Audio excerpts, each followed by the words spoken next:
That which shines shall blind us all. The words came from Delgrim, our Jiragar ranger, leaving Saracen to question where he had heard this. Unable or maybe unwilling to provide the full details, Delgrim provided little clarity, leading to Saracen somewhat dismissing the statement. Saracen then advised that if the party wished to assist him in both helping Miera as well as helping to free that which shines and hopefully save the world, they would need to swear an oath before an oath keeper that they would not disclose any further information shared with them that day. Saracen also promised to swear an oath to save Rowan's family from the conflict that was taking place in Alamar and near her hometown of Riverview. Suggesting that they come back later for dinner and after talk business, the party took a well-deserved rest. B offered to take them to her home, where the party which the party finds is a very simple, sparsely furnished abode, simple part of the city. Briefly meeting her father and sister, the party took a moment to rest before heading back to the home of Lord Islway. For Tiernan and B, however, their rest was less than ordinary. Upon waking, both found that they had, through some means or another, acquired strange tarot cards, much like the ones the group had received in the wilds.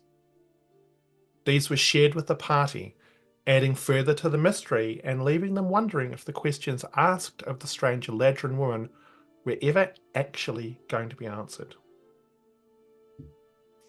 Upon returning, our heroes were introduced to Zachariah Palaso, the Grand Keeper of the Oath Keepers.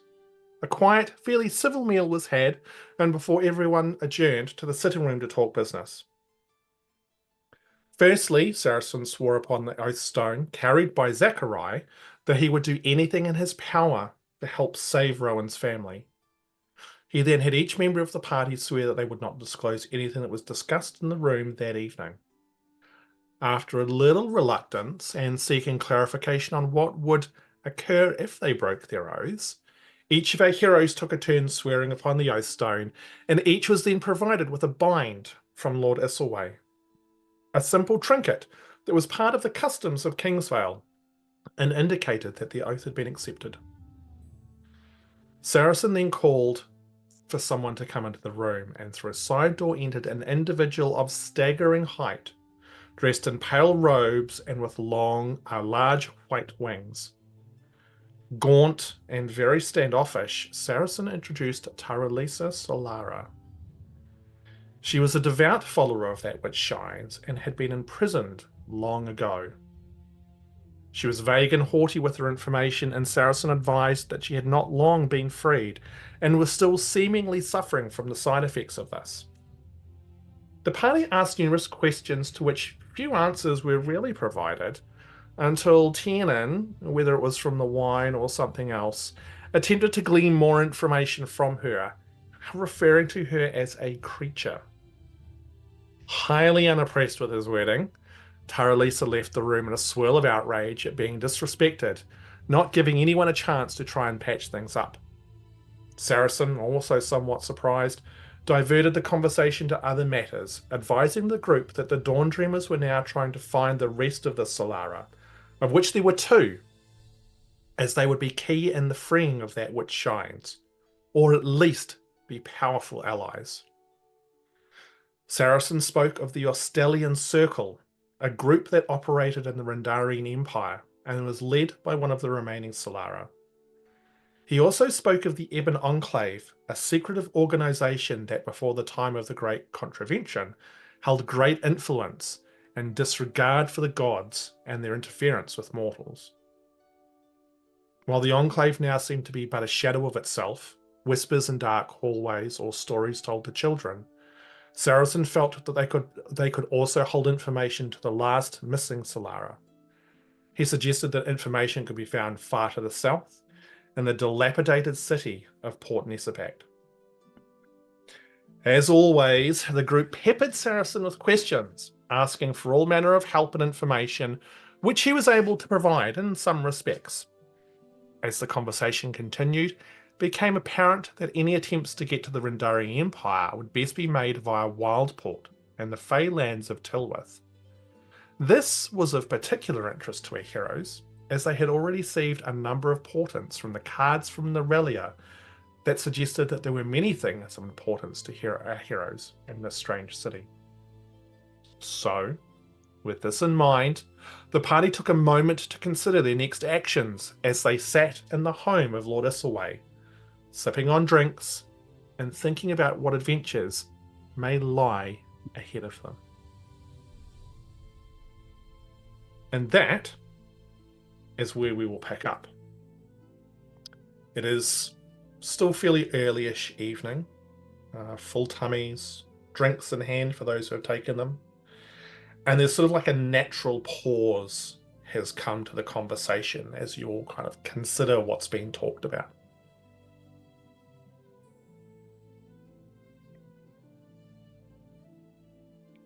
I, for one, have never crossed ocean. I look forward to journey. It's going to be a very interesting experience for me. Oh. Would we have to take something like a ship of some kind? What are they like down here? What do you mean? What are they like? Well, I've never been on a ship. Not something that travels on the ocean. It'll be kind of like the boat that we were in back in Greenfields, but bigger. I won't have to row it, will I? Maybe. Saracen looks at this conversation with surprise on his face and says, I mean, depending on where you're planning on going, if you're looking at attempting to sail from Wildport up into the Empire, then it will be a much larger boat than anything you would have encountered inland. It would be a ship, a proper sailing ship. Yeah, but same premise. Well, I mean, in some respects, I mean, there's going to be no rowing, and it will hold significantly more people. So the other people will do the rowing. Well, no, but generally speaking, the ships that hail around here aren't powered by oars. They're all sail ships. A thought occurs. How do we get to Wildport from here? Well, the most direct way would be going through the Edgeling Pass, which is east from here. It's about the only direct route through the Scimitar Mountains. The only challenge that you run into there is, of course, if you go through the pass, you then have to cut all the way through Fayfair, which is the forest. And that is a journey that not many take. Could we borrow your carriage to get us there? Classic Miera. Make it let's roll some dice. Make a persuasion roll, Miera, because you've been asking for like just everything. Pitch, come on.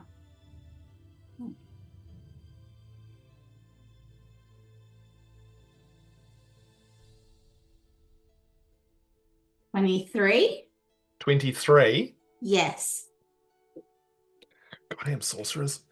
I have +6 to persuasion. I'm sorry. He leans back and ponders for a moment, and he says, I could probably lend you a carriage to get you to the edge of Fayfair, but I'm not sure how well a carriage will go through the forest itself.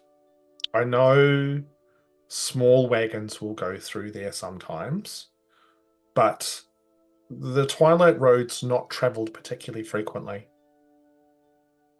We could always test it out for you and report, and then you would know if you had an open pathway next time if you wanted to travel that way.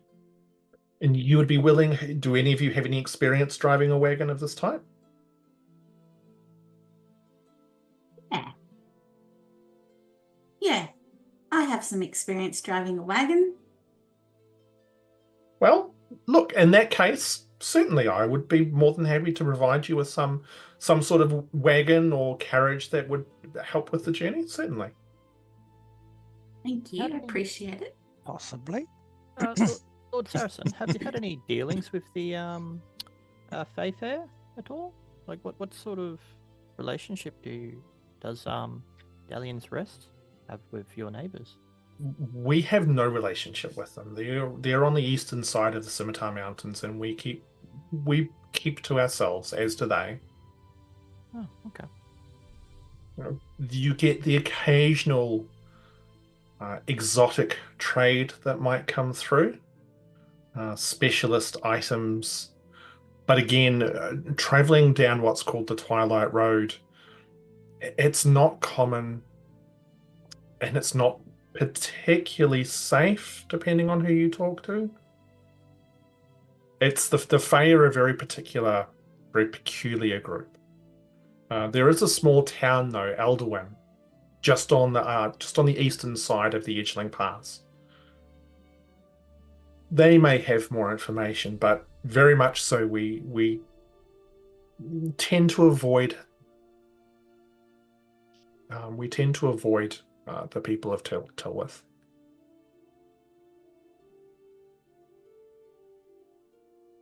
Anyone else have any thoughts?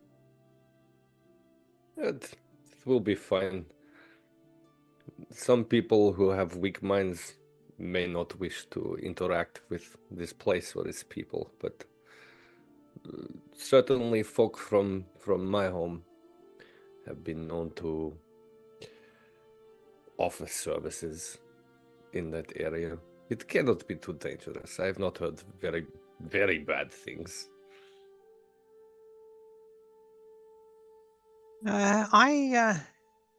Before finding my travels with the robe, I was part of quite a many traders' caravans.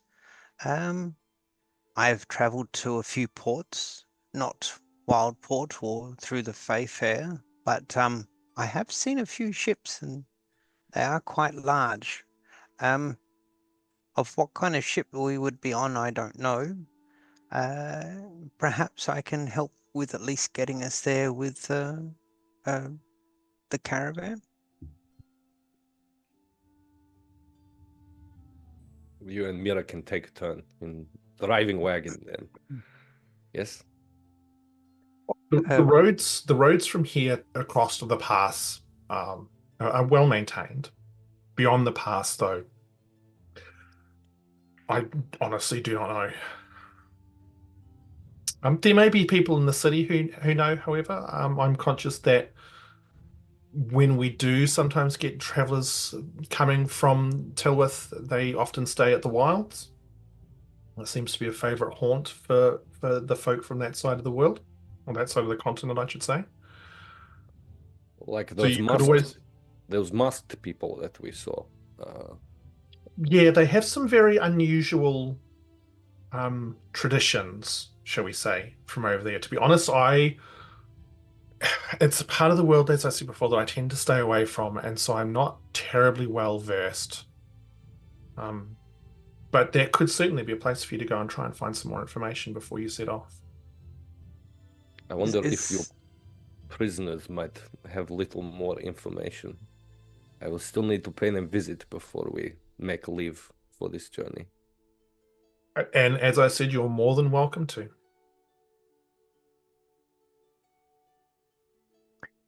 Is there any other port that we could set sail from other than from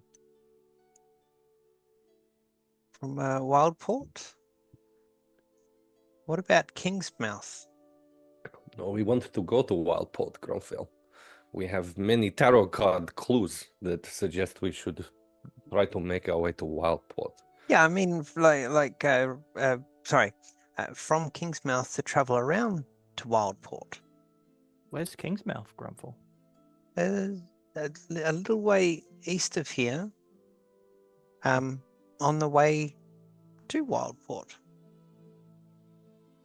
Kingsmouth's only a smallish town, and most of the ships or boats are from there are simple fishing vessels. Oh, okay.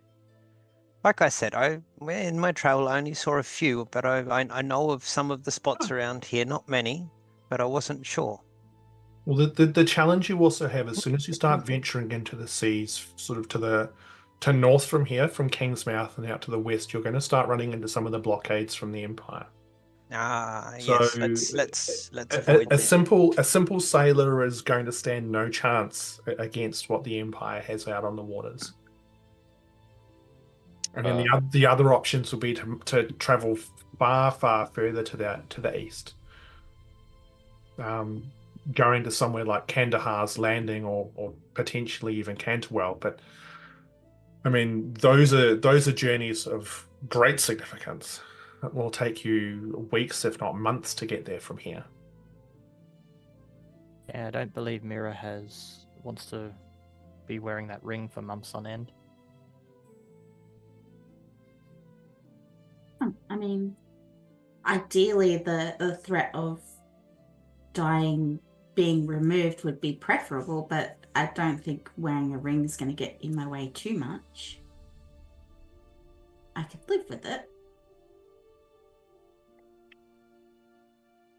I mean, the choice is yours. I mean, the other option is you could brave going west to Deep Cove. But again, once you've found these ports, you've also got to find someone who's actually willing to take you north. And your best chance is probably going to be Wildport.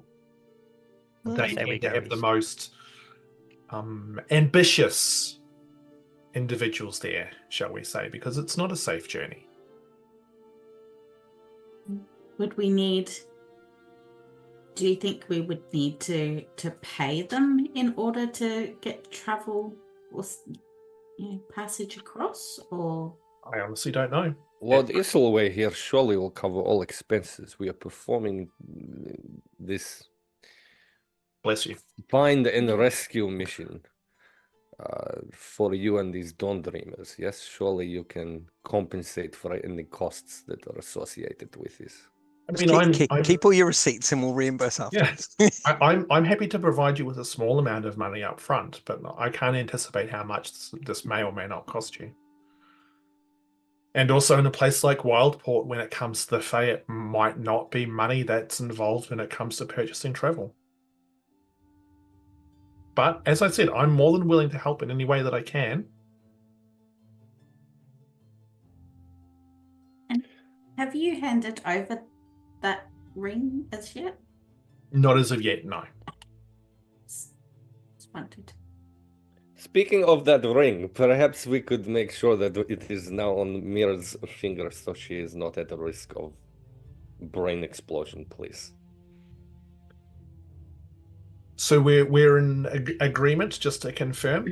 You will be heading east to Wildport with the intent of going north to the Empire to try and track down the Estelian Circle. I believe so. I think so. Right. And Delgrim's gonna wander a little bit away from this group conversation, just making it super casual as possible, just that he can whisper out of earshot of Isilway and any of Isilway's buddies that might be kind of with them. And he'll just point a finger at Rowan, who I believe also has the shard form at the moment of, yep, cool. And we'll just whisper using message. Sorry, it would be really obvious if she didn't. Yeah. Rowan, when you blinked out into other reality, if you found yourself in Rendarian Empire, it might be useful to have conversation about what you found there before our journey. It could be useful for us.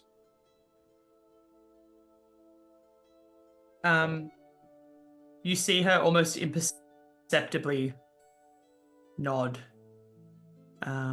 She's been silent this whole time because she finds Lord this incredibly intimidating. Cause she just a little guy Like, Hey, we've got a perfume for that. um, If you need it, just saying. no, I think we need to save that for other people, other times. Don't we have bacon? Wrong situation. I mean, we do. Excuse me for just 1 second. Yeah. Welcome to Dungeons and Dragons. We've got bacon. It would DM, be what's useful if we were having an arm wrestling match with him. Hey DM, what's the pouch life of the dire bacon? By the way, Yeah. Look, because it's effectively like it's like a Cured, it's jerky all good. almost, and it's magical. Cool. So like great. it's probably fine. You'll have to eat it and find out. Let's see if the Forever turkey jerky bacon. worky. I mean, it's a form of processed meat good. It's probably got a decent shelf life. It's cured, all of that stuff. Yeah. So you sort of see her nod, and she's very clearly now thinking about how she's going to ask this question, especially given someone has just promised her to save her family.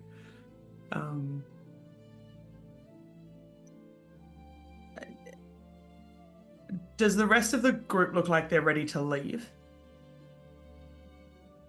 Delgrim will be getting fidgety at this stage. It's too much talking. Let's get some stuff done. Tiernan wants to trying to flag and speak to Grumpfel quietly, but that's about it. I So have just- more questions for Saracen. So be aware that you are in Go for it. room. There are 2 other people in here as well. Yeah. So side That's conversations part and of why I'm stuff, asking.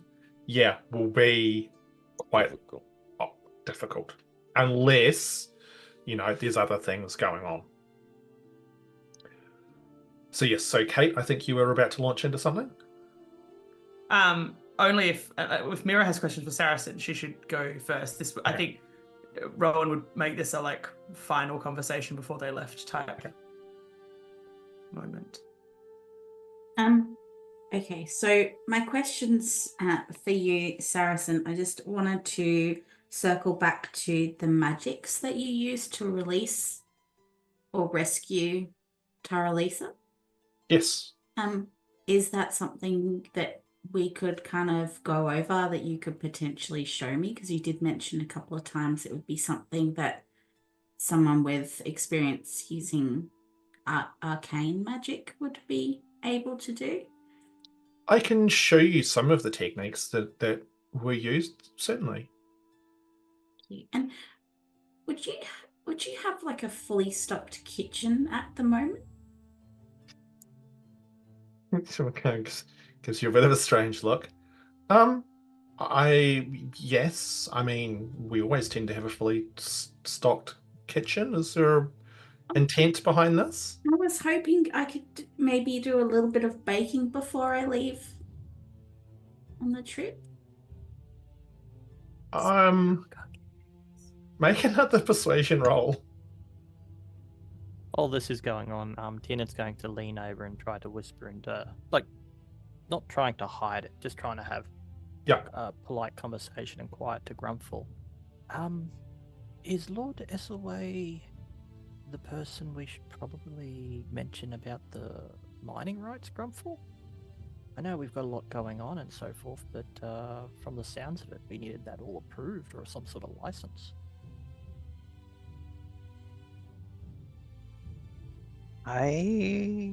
Good question. I'm not 100% sure. It's not really my area of expertise. No. Does that piece of land fall within their purview, or is it given up to free land? Well, there's no other. It's completely surrounded on all sides, except for a mountain by one nation. So. Okay, so I'm going to bounce back to Miera quickly. Miera, what did you roll? 19. 19, bloody hell. Okay. He says, look, you ask for quite a lot, don't you, Miera? Any things that you'd be willing to give. We're helping you, and I thought, you could help us as well. I don't mean to be rude or cause any impositions. I wouldn't mind doing some cooking, and obviously because we're traveling, I don't have access to kitchens, but you have a big house, so I assumed you'd have a big kitchen.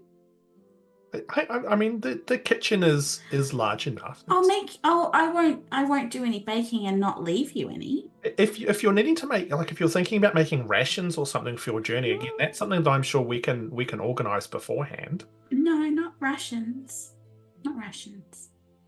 Okay. Well, look, I mean, tonight's probably not the best time to be doing it. But I mean, if you wish to come back in the morning, then that would be fine. Wow. Do you like cookies? I look, I'm very partial to a nice cookie, absolutely. Well, I can promise you the best cookies you've ever had. Well, it's a bold statement you're making there, Miera. They're very good cookies. You should let her cook. Look, this is certainly not the direction I thought the conversation was going to go in, but that's fine. You are more than welcome to return here in the morning and do as much cooking as required. Thank you. And that might also give me some time to organize anything else. I can organize the carriage for you all. If there are other items that you might need that we can help to provide you with, it gives me some opportunities to organize that. Rowan, I'm not sure if you want to have a conversation with the people that will be going to try and rescue your family. That's also something I'm more than happy to organize. She looks around at like the entire present group, a bit almost nervous looking, about. I think it would be there would be no like need for anyone to not notice that she clearly wants to say something but doesn't want to say it in a room full of people she doesn't know. Although clearly looks like she wants to talk to him, but not the room, if that makes sense. So I can organize that. I'll just need a list of everything that everyone's going to need. Within reason, of course. My resources are not infinite, and depending on exactly what you require, I might have to have a word with the Duchess to see if we can get access to any additional funds, but I'm more than happy to review the requirements that you might have. Any information on Mage Rot as well would be greatly appreciated, considering there are a couple of arcane users in our party.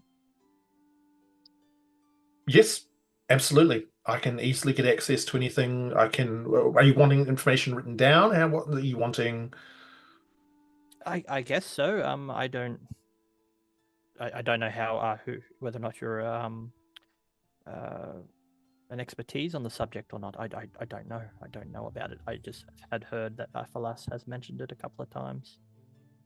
Not an expert. We have some information. We've got the stories and the rumors, but I'm more than happy to provide you with the information that we've got.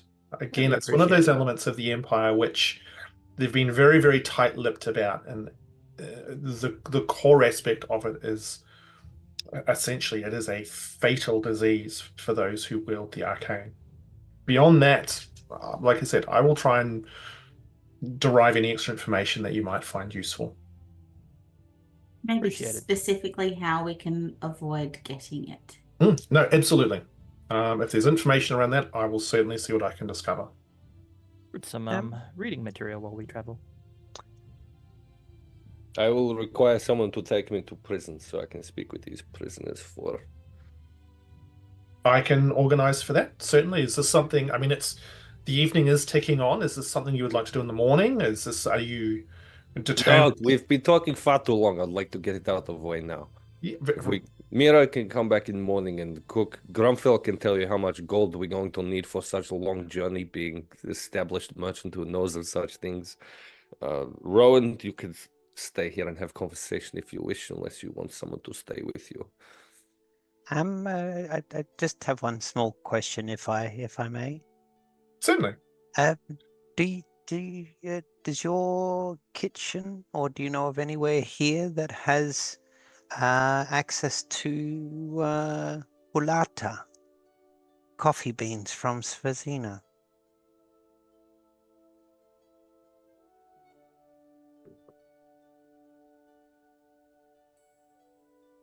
Not off the top of my head.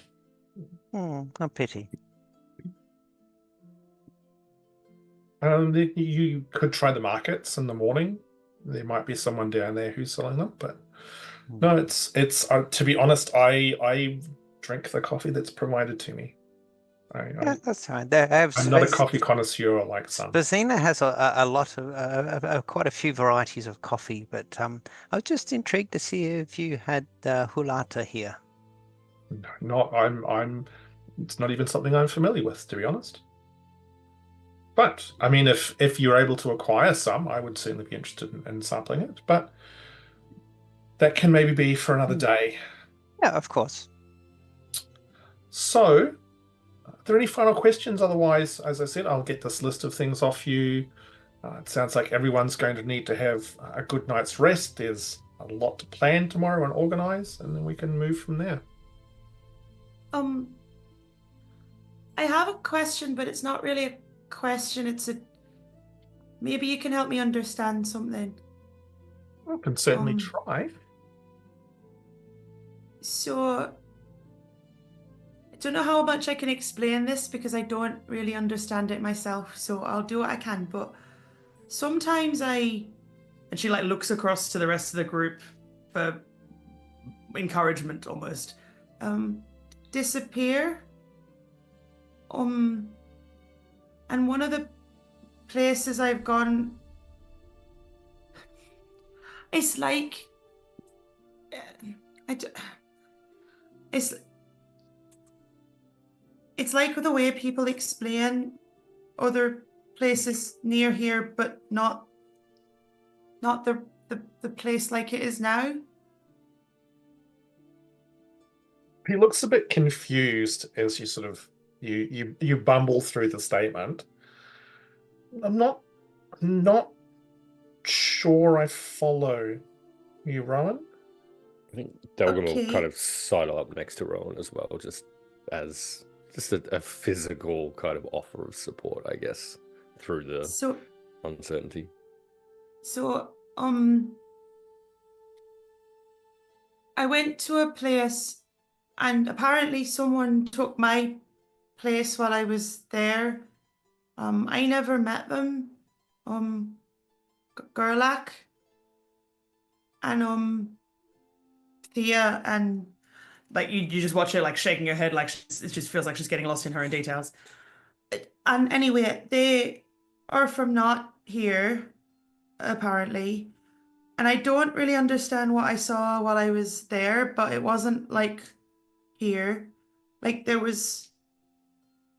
were doing research on all kinds of weird stuff.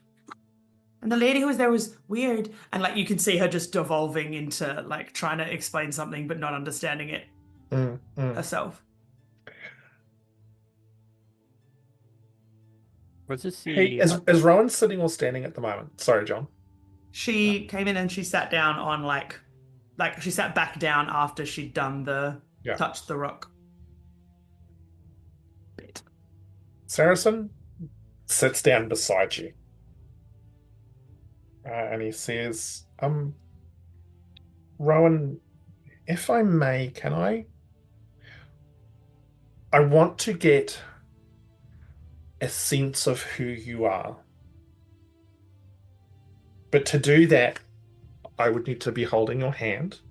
It won't be intrusive. I won't be entering your thoughts or anything of that nature. But this will enable me to maybe understand a little bit more of what you're talking about. Are you comfortable with us? She's going to look to the other two people that she knows wield decent amounts of magic in Grumpfel and Miera. Like in a check-in, like, do they think this is a good idea? Not like a verbal question, just the like look to someone for support thing. And I'm guessing neither of you respond particularly. No, I won't say anything out loud, but I will just smile and slightly nod. Mm-hmm. You would see B would be watching quite intently as well. Yeah. But she wouldn't be saying or doing anything, but you would see she's quite focused on this interaction. Yeah. Okay. Does it matter which one? No, just one of them. It's just the connection, the physical connection will just make this easier for me. Okay. So he holds out one hand. She's gonna grab like it's a handshake. Yeah. Hand. Yeah. Probably across herself in that case. Yeah. So he takes it and closes his eyes for a moment. Does he make that popping sound? He does. Yeah. And they both vanish. Yeah. Oh, Oh, no, not again. Shit. No. Do we get Gerlach and who? So Miera, you would get a you know that sense of like where the air sort of feels electrified before a storm? You get that sense very much in your mind.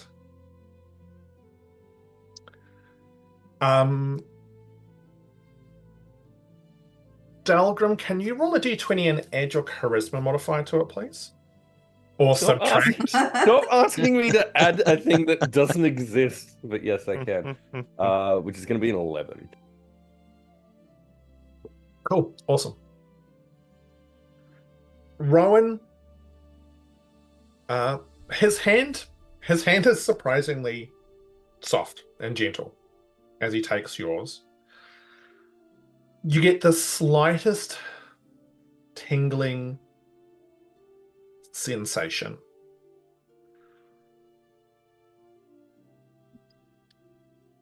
The rock in your pocket almost burns your leg suddenly. Yeah. She would move instinctively, like, oh, obviously it's in her pocket, so she can't move away from it, but yeah, like to move away from a hot stove. And you're trying to, and it's like it's there's that brief moment where you know if someone puts their hand on something too hot and you stick to it? Yes. It's that sensation. I would like you to make a Constitution saving throw for me, please. Yeah, cool. Yeah, good. That seems fine and great. And con save, you say? This is how whether or not Rowan can avoid verbally making noise about the discomfort. It would be that intense. 12. What'd you get? 12. 12. I think with that, people would see a definitive flinch, but you wouldn't scream out. But it's hot enough, and Saracen very quickly takes his hand away. Rowan, are you okay? What did he do? I don't know. Don't know if it was him or something else. I don't know. She looks like not so much confused as scared, but because she doesn't know what's caused it to happen, because it's not happened. I assume, Ham, it's never happened like that before. Not to that level, no. So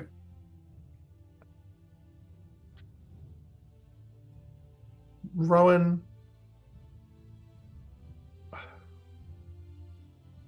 I have questions. Are you comfortable talking in front of your friends about this? she looks around the room. If I recall correctly, there are people that aren't my friends in this room right now. So Athelas is there, and so is so is Zachariah, the Oathkeeper. Oathkeeper guy. Yeah. In the nicest way, Athelas, I don't know you. And She like turns to the Oathkeeper. Yeah. I also don't know you, really. So, yes, in front of my friends, but I don't know them. Saracen turns to the other two and says, my friends, would you please just give me some time with Rowan and her companions? I'm sorry, I don't mean to be a bother, And both of them are like, no, that's absolutely fine. And they both stand and they exit out the door. and leave. When the door closes, Saracen looks back to you and says, how long have you been bound to it for? Something saved my life when I was little. So I guess that long. I mean, I know I'm little, but like little. Because he's big, he's taller than I am, so like, Yeah. you know. Yeah, it's all Like, it's all relative. What I was doing was seeing whether or not you wield the arcane, which you don't. I don't Your think so. talents, which I'm sure your friends have probably seen at some stage or another, appear to come from something, or in this case, someone else. Do you know much about them? Not really. I mean, I know they saved my life when I was little. I know they gave me, like, so the book she has is, like, in her bag. So she's going to go ruffling to pull the tome. It's tome by halfling size, so probably normal book size to big person, but yeah, they gave me this. Sometimes I can go somewhere where they try and tell me stuff, but I don't really understand it. Something about saving something. I don't really know who they are. Oh, and now, the rock right now, how does the rock feel right now? The rock, moment? as soon as he took his hand away, the rock cooled down. Yeah. And they gave me something, but that I can't get rid of.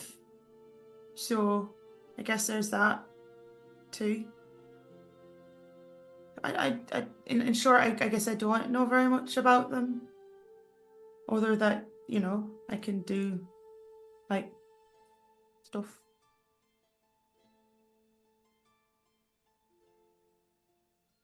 You were saying that you swap places, or there was some other individual or something of this nature as well? I was struggling to follow along. Have your friends seen this as well? So I've not ever seen the other person, but and then she turns to Delgrim to be like, "You have." Is some kind of trading of place between worlds, realities. I not quite understand. Maybe Tin understand a little more. But in some times it is different person entirely. In other times is different version of Rowan. It's very exciting and interesting, but make sense to me. I'm sorry, did you say a different version of Rowan? It's different version of Rowan. And in place Rowan goes to, there are different version of us that are inferior and died to pitiful little creatures that were very easy to kill. We do have a couple of theories regarding Rowan's displacement. It would my current theory, and some that are shared by other members of the party, are that Rowan appears to be being displaced between different versions of reality,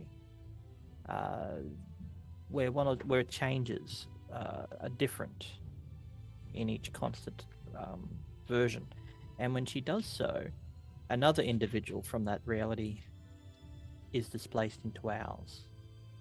It has happened a number of times, to the point where I met an individual who came from a reality where Shardfall didn't exist and Kathar Bor didn't exist. It had fallen to the Rendarian Empire.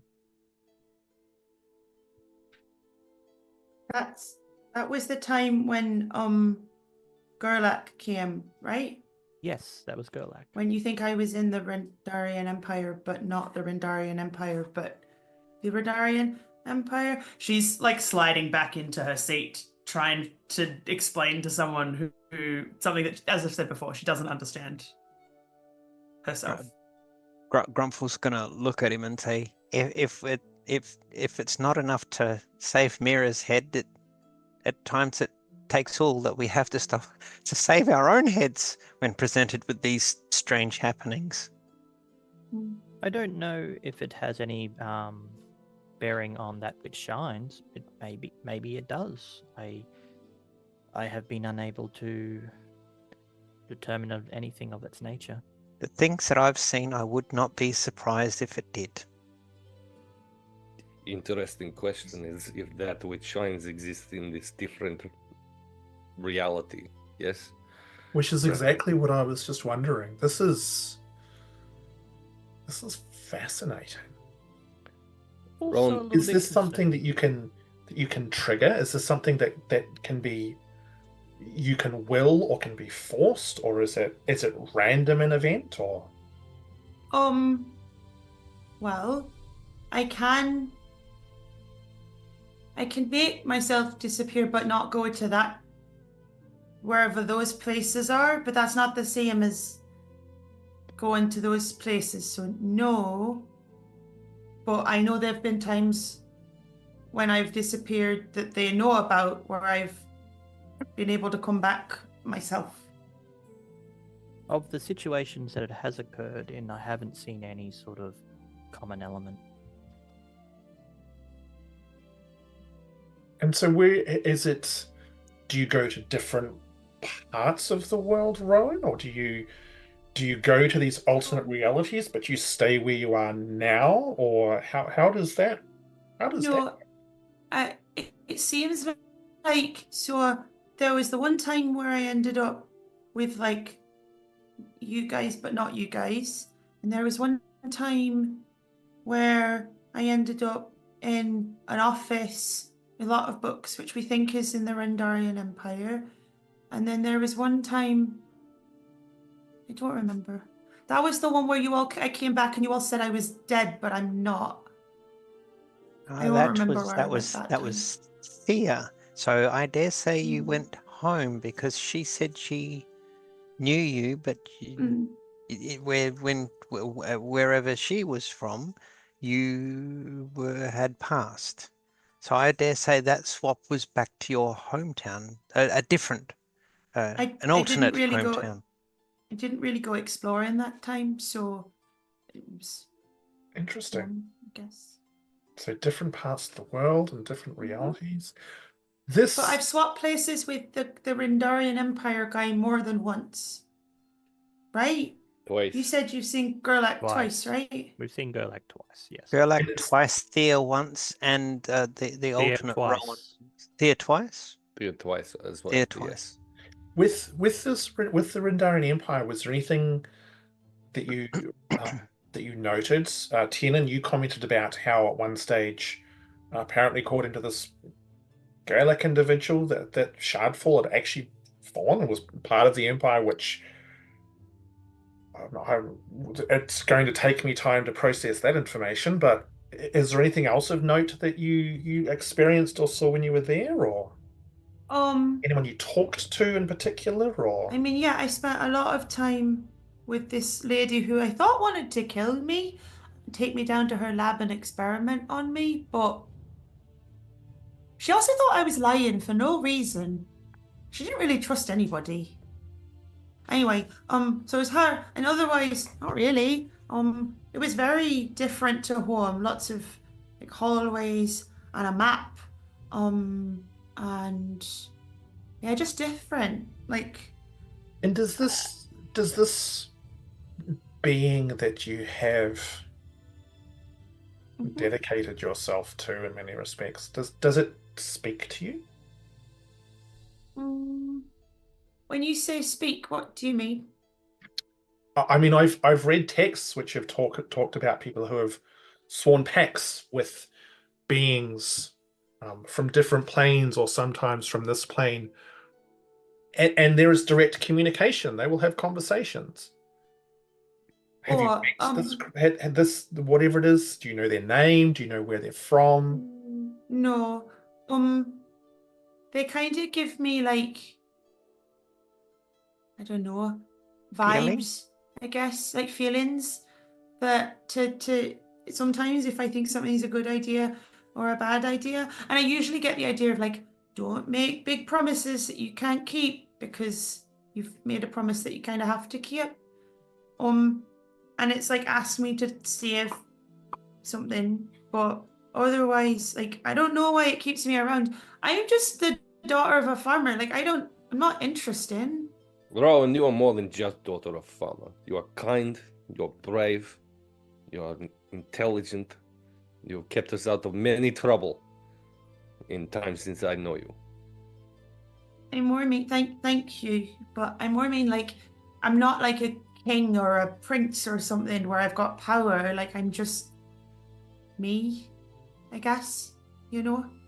You are a most interesting collection of individuals. Between Miera and Tiernan, yourself, Rowan, and Delgrim and Grumpfel, I'm sure that there's more to you than meets the eye, and B, you as well. Interesting group of individuals. Rowan, is there something that I can do? You seem quite uncertain. Is there something that I can do to help? I mean, I guess like,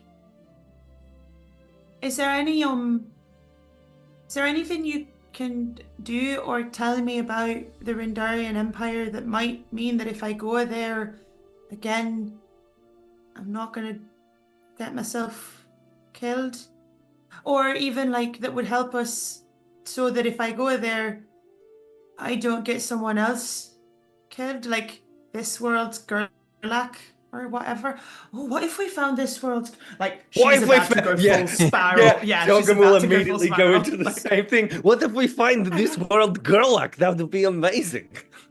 But like, that would no, be. you go. She's interesting. spiraling. Sorry, just a quick aside. Yeah. What is the fire? Is the fireplace on? What does the fire look like? Is it doing its thing? Yeah, it's fairly low. It's just sort of, yeah. All right, there's stuff there that Grumpfel can go over and get it sort of a little more. Probably stoke up a bit. Yeah, there's Cool. probably He's probably gonna, like a small basket of like small pieces of wood that you. While this is happening, he's decided. It looks like we're staying here a little longer. He's going to go over, stoke the fire, and start unpacking his little camp coffee maker and start brewing some coffee. Okay, all right. In the fireplace of this. In the fireplace. Fancy councilman's Not house. in the kitchen. Yeah. Not in the massive kitchen that's been established. Nope. Brilliant. Perfect. I love you guys, but my God, fuck me. Okay, so you're doing that, which is amazing. Saracen leans back and he goes, "Well, the key information that I can provide you just off the top of my head right now. Firstly, when you go to the Empire, you need to do everything in your power to avoid anyone from the Arcanum Consortium. That is the center of the arcane for the Rendarian Empire.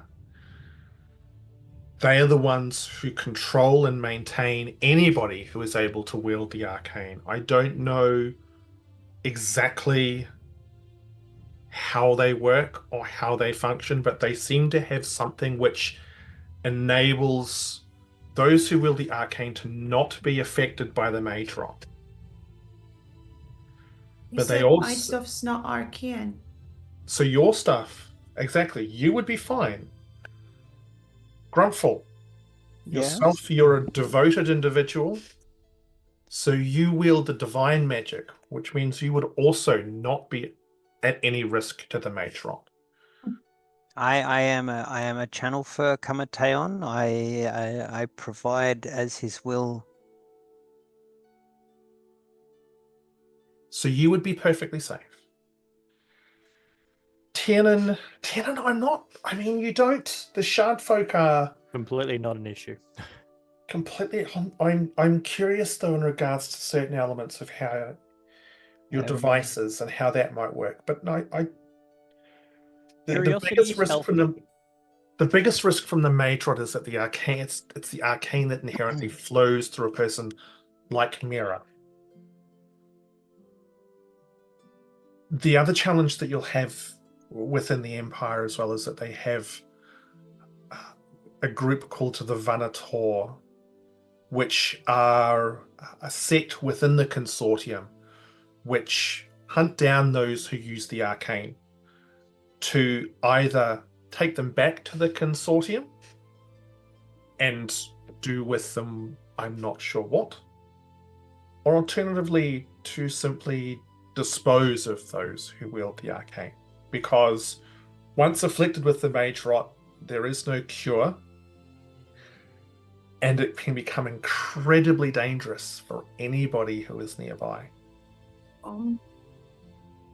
I think I have some not so great news about that. Did Gerlach say where he worked when he talked to all of you? No, he wasn't very avoided details. I'm pretty sure he very directly mentioned that he part of Arcandium Consortium, yes. But Rowan, I don't think this is issue. This is an entirely different existence. Yes, it's not a But direct that's- risk to us. Okay. Because I think that's where I was. I'm sorry, you were actually at the consortium. I mean, I was in Gerlach's office, so I guess so.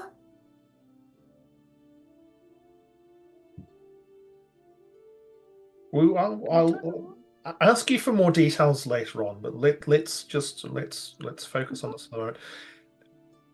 Don't go there here in this reality, though. Got it. And Exactly. she's like done the big like finger Yeah. wag of like, I understand. I would suggest for the rest of you that if your friend Rowan here swaps with this Gerlach individual again, you be very, very careful around him. His intent, you would not trust him personally. I mean, again, I could also be wrong though, because if this is a different reality, then maybe the Empire itself is different. The Empire is different, yes, Tiernan. It has entirely different history from this reality that you and Gerlach were discussing. Yes. Let's just say that the Rendarian Empire was a lot stronger in that reality. See. And In Gerlach terms of- Gerlach himself seemed great. We nearly killed giant turtle and hag together. It was a very fun time in swamp.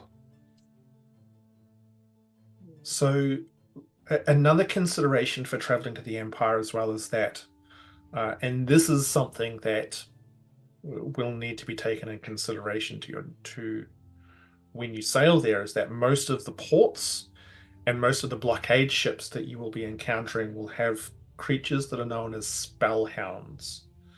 They are a very special breed of dog that is able to actually sniff out the arcane and has a powerful ability to deal with those who wield it. It's one of the ways that the Consortium and the Empire helps to guard the borders and maintain safety. We'll just cover Miera in coffee grounds. It'll be fine.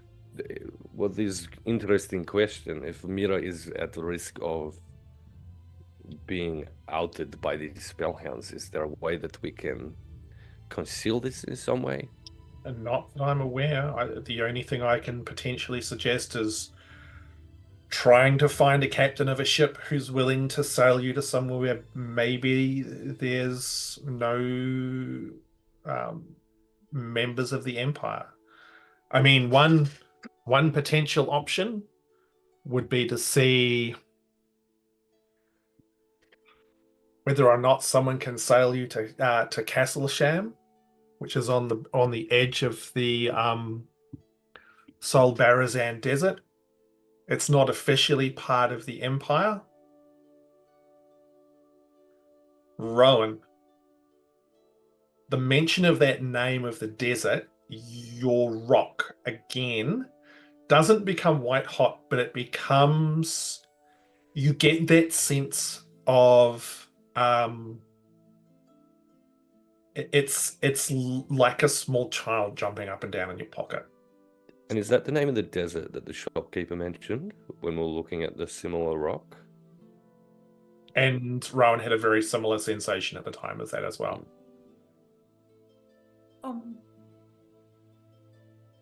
That desert sounds like a good thing. She's gonna like eyeball Delgrim pretty hard. Like there's a conversation that's definitely not about to happen here, but is definitely about to happen. I mean, there's a few different ports up along the eastern coast of northern Peldorn which could be options as well. But again, I'm unfamiliar with how far the Empire's border control extends. I mean, you could try going through the Fractured Isles up to Mardovia, but that might be too far north. This will be a conversation that you'll need to have with, like you said, a captain from Wildport. It seems very simple. We need to find a way to smuggle ourselves into Rentarian Empire from Wildport while making sure that Miera is not exposed to something that could end her life in a completely different way from what Ring is protecting her from. I would be concerned about all of your lives. If you are caught with Miera, especially trying to cross the borders, I've heard a number of stories where it is definitely not viewed favorably. Do you know of anything that helps conceal that arcane magic from? Nothing that I'm aware of, sorry, Miera. This has been one of the challenges of the Dawn Dreamers. I mean, our very small collection of members are all primarily arcane wielders. It's not often we get a group as talented as you all, with a variety of certain skills, which could be very useful for us. The beasts that you said that can smell or sense arcane. Yes. So is it? I mean, I only know of the divine magics, not arcane. Is this creature's ability? Is it like do they literally smell it, or is it more of like another type of arcane where they sense familiarity? I'm not sure. It could be a combination of both, but honestly, I don't know how these creatures work. I thought was that if it's a case of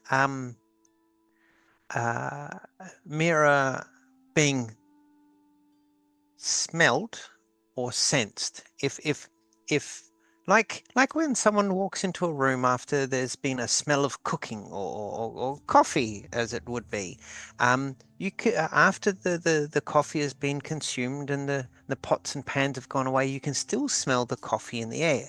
But if it's a case of only knowing they were there in that moment, we may have a way to we may be finding a way to conceal Miera at that point and not, so the beast can smell the coffee. It's a long journey to Wildport, and it's a long journey from Wildport north. These are things that definitely are all worth considering, but I have no extra information to give you. I'm sorry. If we are to find a captain who is willing to smuggle us, Grumpfel, I'm almost sure we'll find better results of conversation with such person rather than Lord Isolway here safe in his it was the fine sir that's hosting us. It sounds like he has his ear to the ground, and a question not answered is still worth asking. Well, I mean, I've tried to answer as many questions as I can, but for now, maybe it is best for us to take a night's rest. Rowan, I would suggest for you, maybe you need to explore more around what this thing is that you've signed an agreement with. Maybe there's a way to communicate it. Often these creatures, if there's no direct communication, sometimes there's more indirect means through objects or enchantments. If there's something that you can maybe channel, you might be able to find out more information about it, and that would probably be most useful, because I'm aware of people signing pacts with creatures and beings, and not all of those pacts are always good. Although I feel like maybe this is something that you're aware of. A little bit, yeah. Well, if you could provide me all with a list of what it is that you require, I can go about getting my people starting to organize that. Miera, you can return in the morning to do your cooking. Grumpfel, I see you're halfway through making some coffee. I almost feel rude asking you to stop at this point in time, but it's been a longer night, and I would like to maybe have some rest soon. Of course. As you kind of go to, as you're sort of starting to hand out the coffee,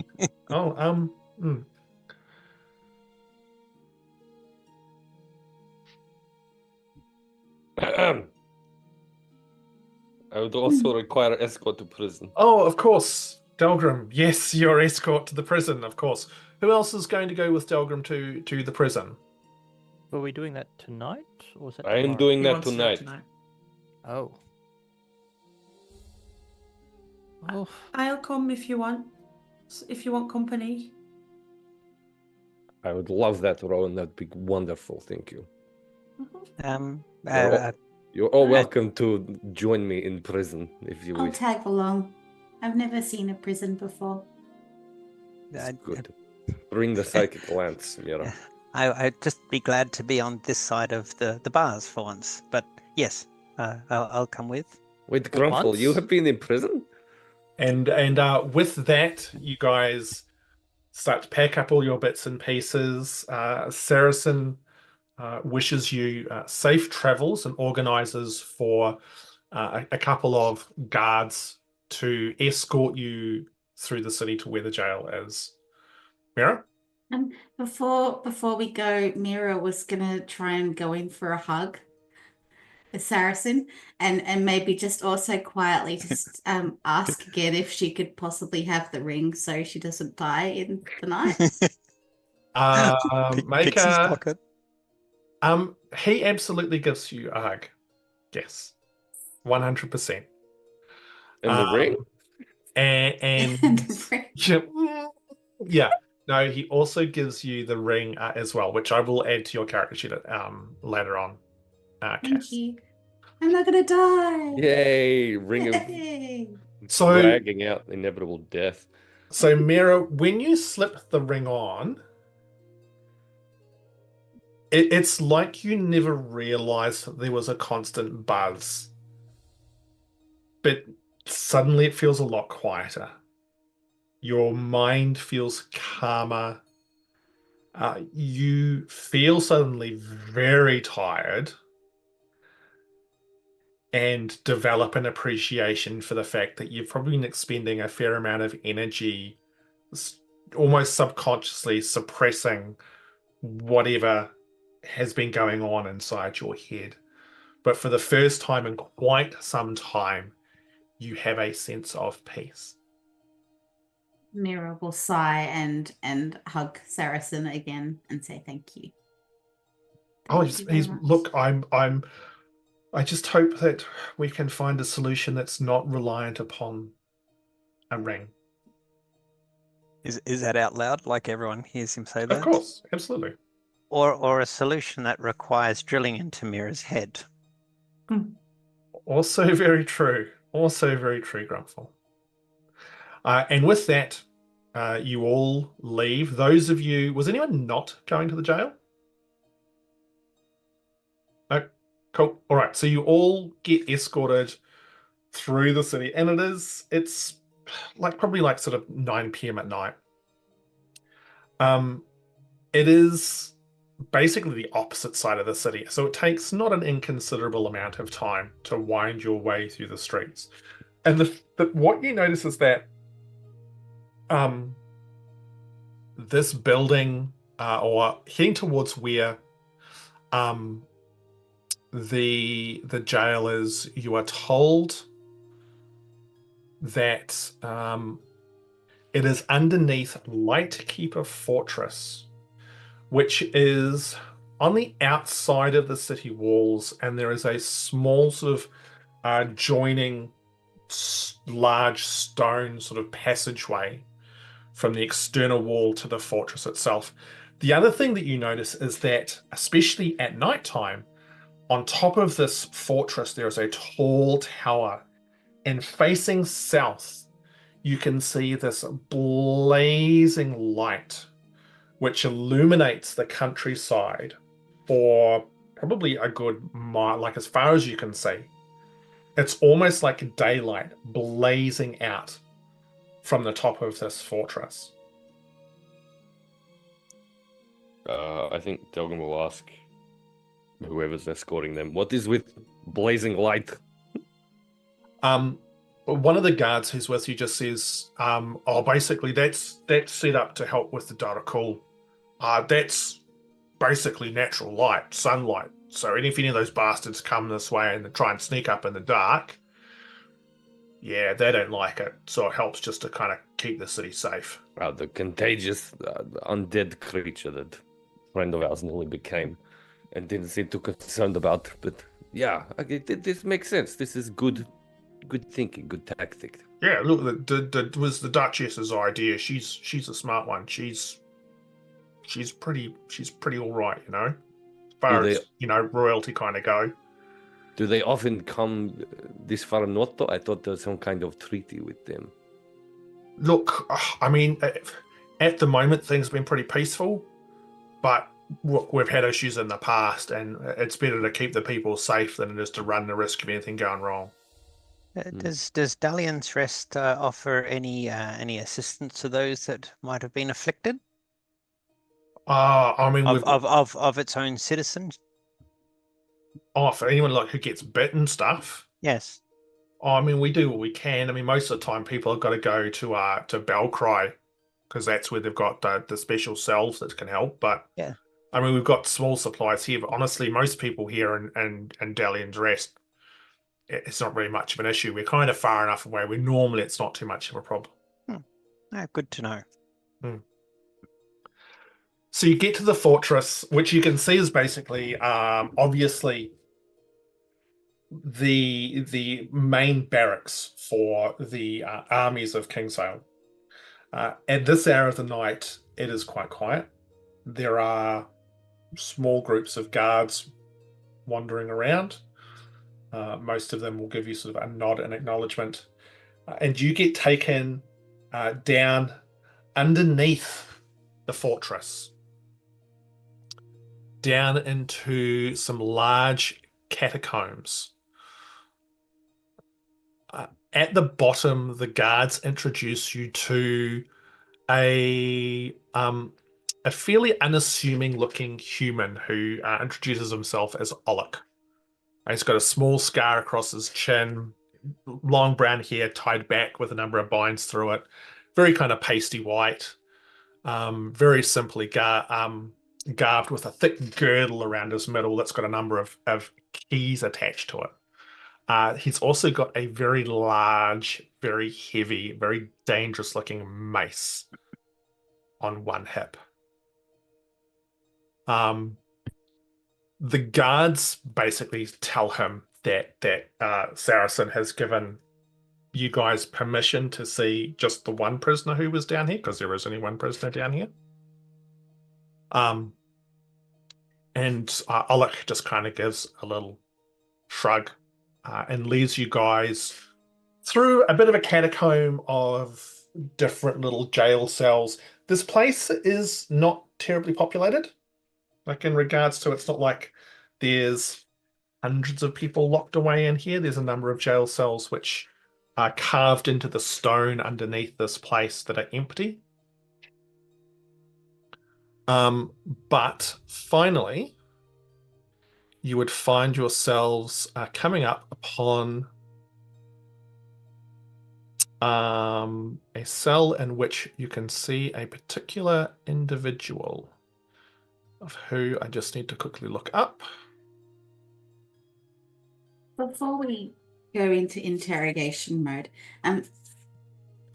as we walk towards the fortress and down into the catacomb, was the psychic glance picking up anything? So you're waving it around the whole time?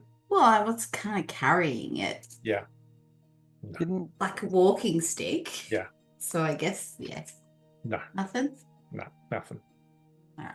Nothing. I'll wait till the guard's gone and then I'll wave it around. didn't Salison say about not using that? It's my walking stick. No, they're not using it. It was for the potions that were made Right. of elder brain juice.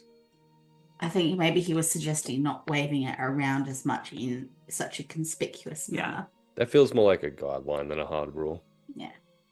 Just a casual suggestion. So you find yourselves now standing in front of a cell. In this cell, you can see it's very simple. There's like a hard sort of stone-looking bed. There are some blankets and stuff arranged on it. There's a small pot in the corner, and you can see a form huddled up under the blankets. Alec bangs on the bars with the hilt of the mace and goes, "Oi, Rezagast, you got some visitors here." And you see the blankets move, and from under it you can see emerging an older Jurgar who's got a crisscross of scars on a very heavily lined face. And you can see what appears to be like a grey mohawk.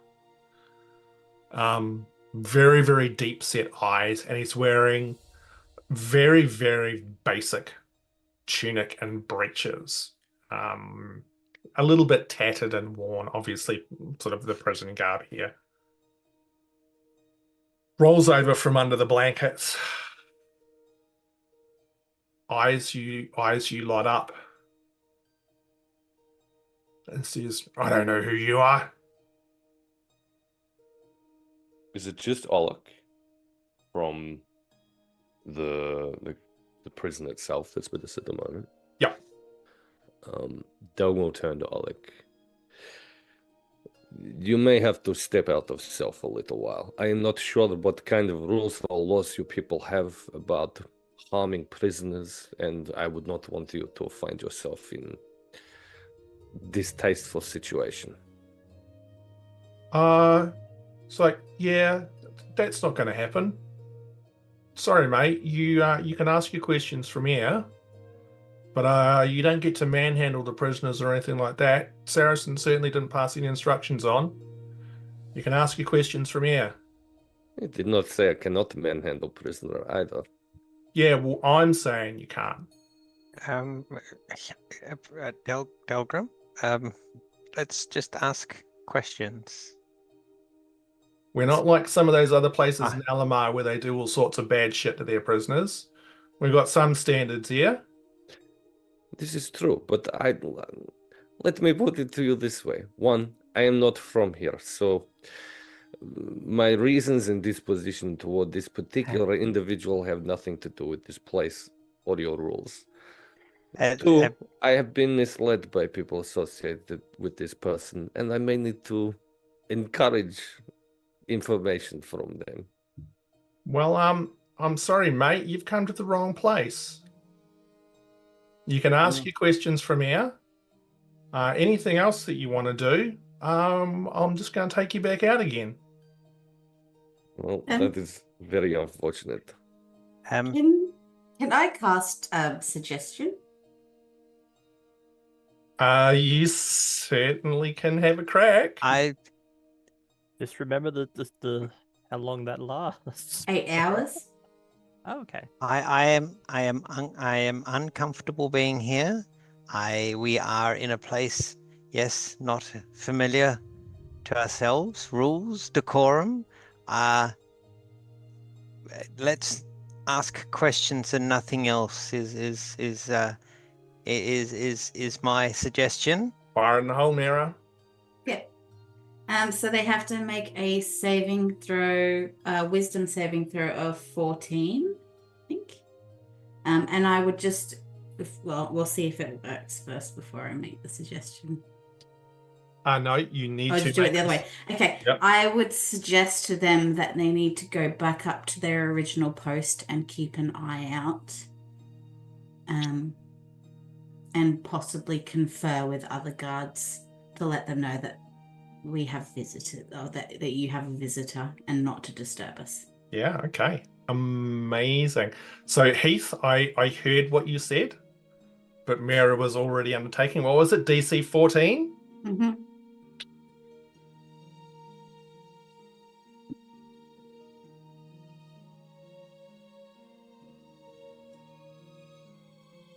Oh, I almost feel bad. I rolled a 14. Ugh, gross. I'm sorry. I actually really wanted that to succeed. You weave the magic, and your words are laced with this suggestion. He gives you a weird look though and goes, yeah, no. He's talking about doing things that I don't approve of, so I don't think I will be doing that, miss. I think I'm going to be staying right here. Okay, look, I tell you what, if I am going to speak to this prisoner and have them tell me about state secrets from Narithil, it seems unlikely that they are willing to have that discussion if someone from Dalian's Rest is right here listening. Yes? Does this seem reasonable?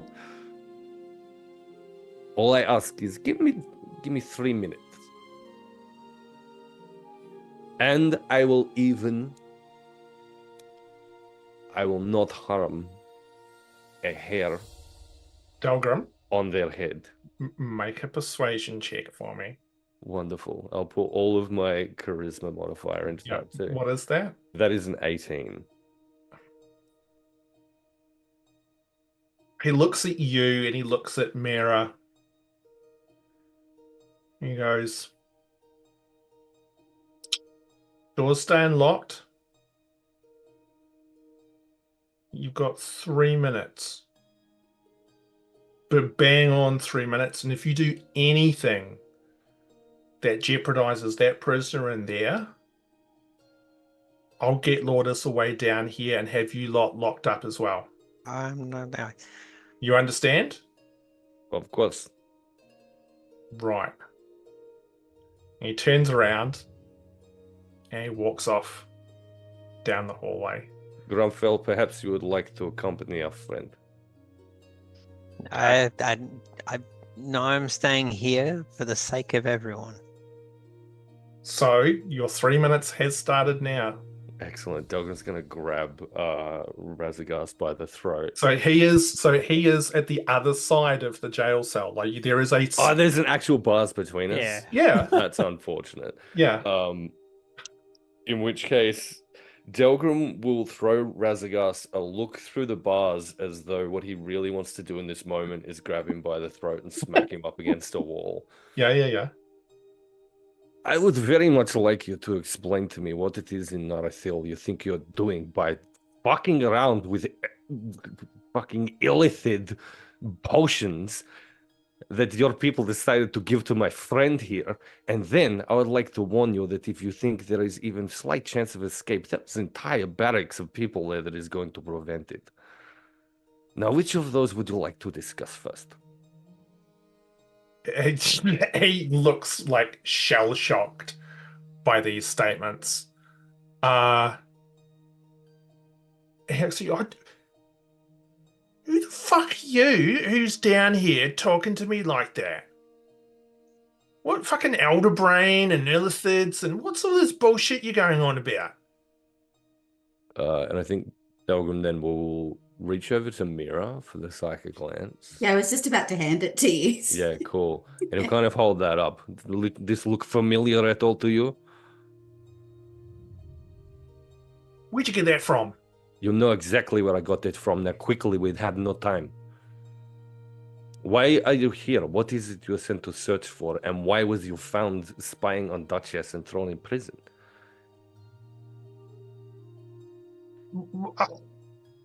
So hold on, I'm really confused. You were talking about the elder brain before, and now you're holding up the There's a lot of You topics said- we have to get through, and there are only 2 minutes left. So yes, I'm talking about many things quickly. I suggest you do the same. Make a persuasion roll for me, please. Can Rowan move towards the door so that she can try and waylay the guard as he comes back? Yeah, Because 100%. Yep. Okay, excellent. That is only 16. she's also not going to get involved in manhandling a prisoner, so that's like- Only a 16.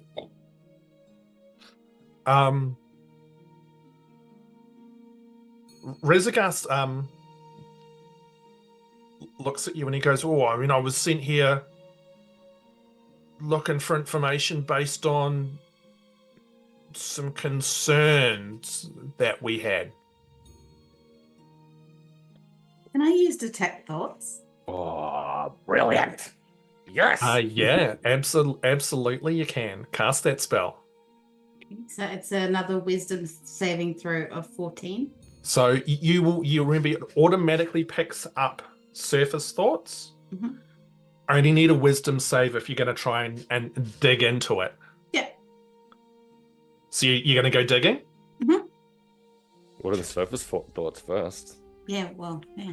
So the surface thoughts are basically, who are these people? Why have they got that lance? How the fuck do they know about the elder brain? And about what it was that they were seeking? No, not at this stage. He also, I'm sorry, I'm rolling well. He also shoots you, Miera, a filthy look. And goes, "You get the fuck out of my head." I'll tell you now, there is only maybe a minute and a half left of this Wait, I conversation. don't know who you lot are. You're coming in here, you're talking about stuff. Now you've got her trying to probe into my mind and stuff. What the fuck is going on? He And knows about the elder brain. He knows. as you say that, Rowan, you can hear this individual starting to come back. So what are you going to do? she's gonna step outside the door. Yeah. And like walk up to him. Yeah. I'm really sorry, but I really need the restroom and I don't know where it is. Can you show me, please? I know you're going to interrupt my friend, but like I don't want to embarrass myself more than I am hanging around with weird people. She's saying this deliberately to get him on side. This is an attempt at bonding as well. Make a persuasion roll. Make a persuasion roll, you say?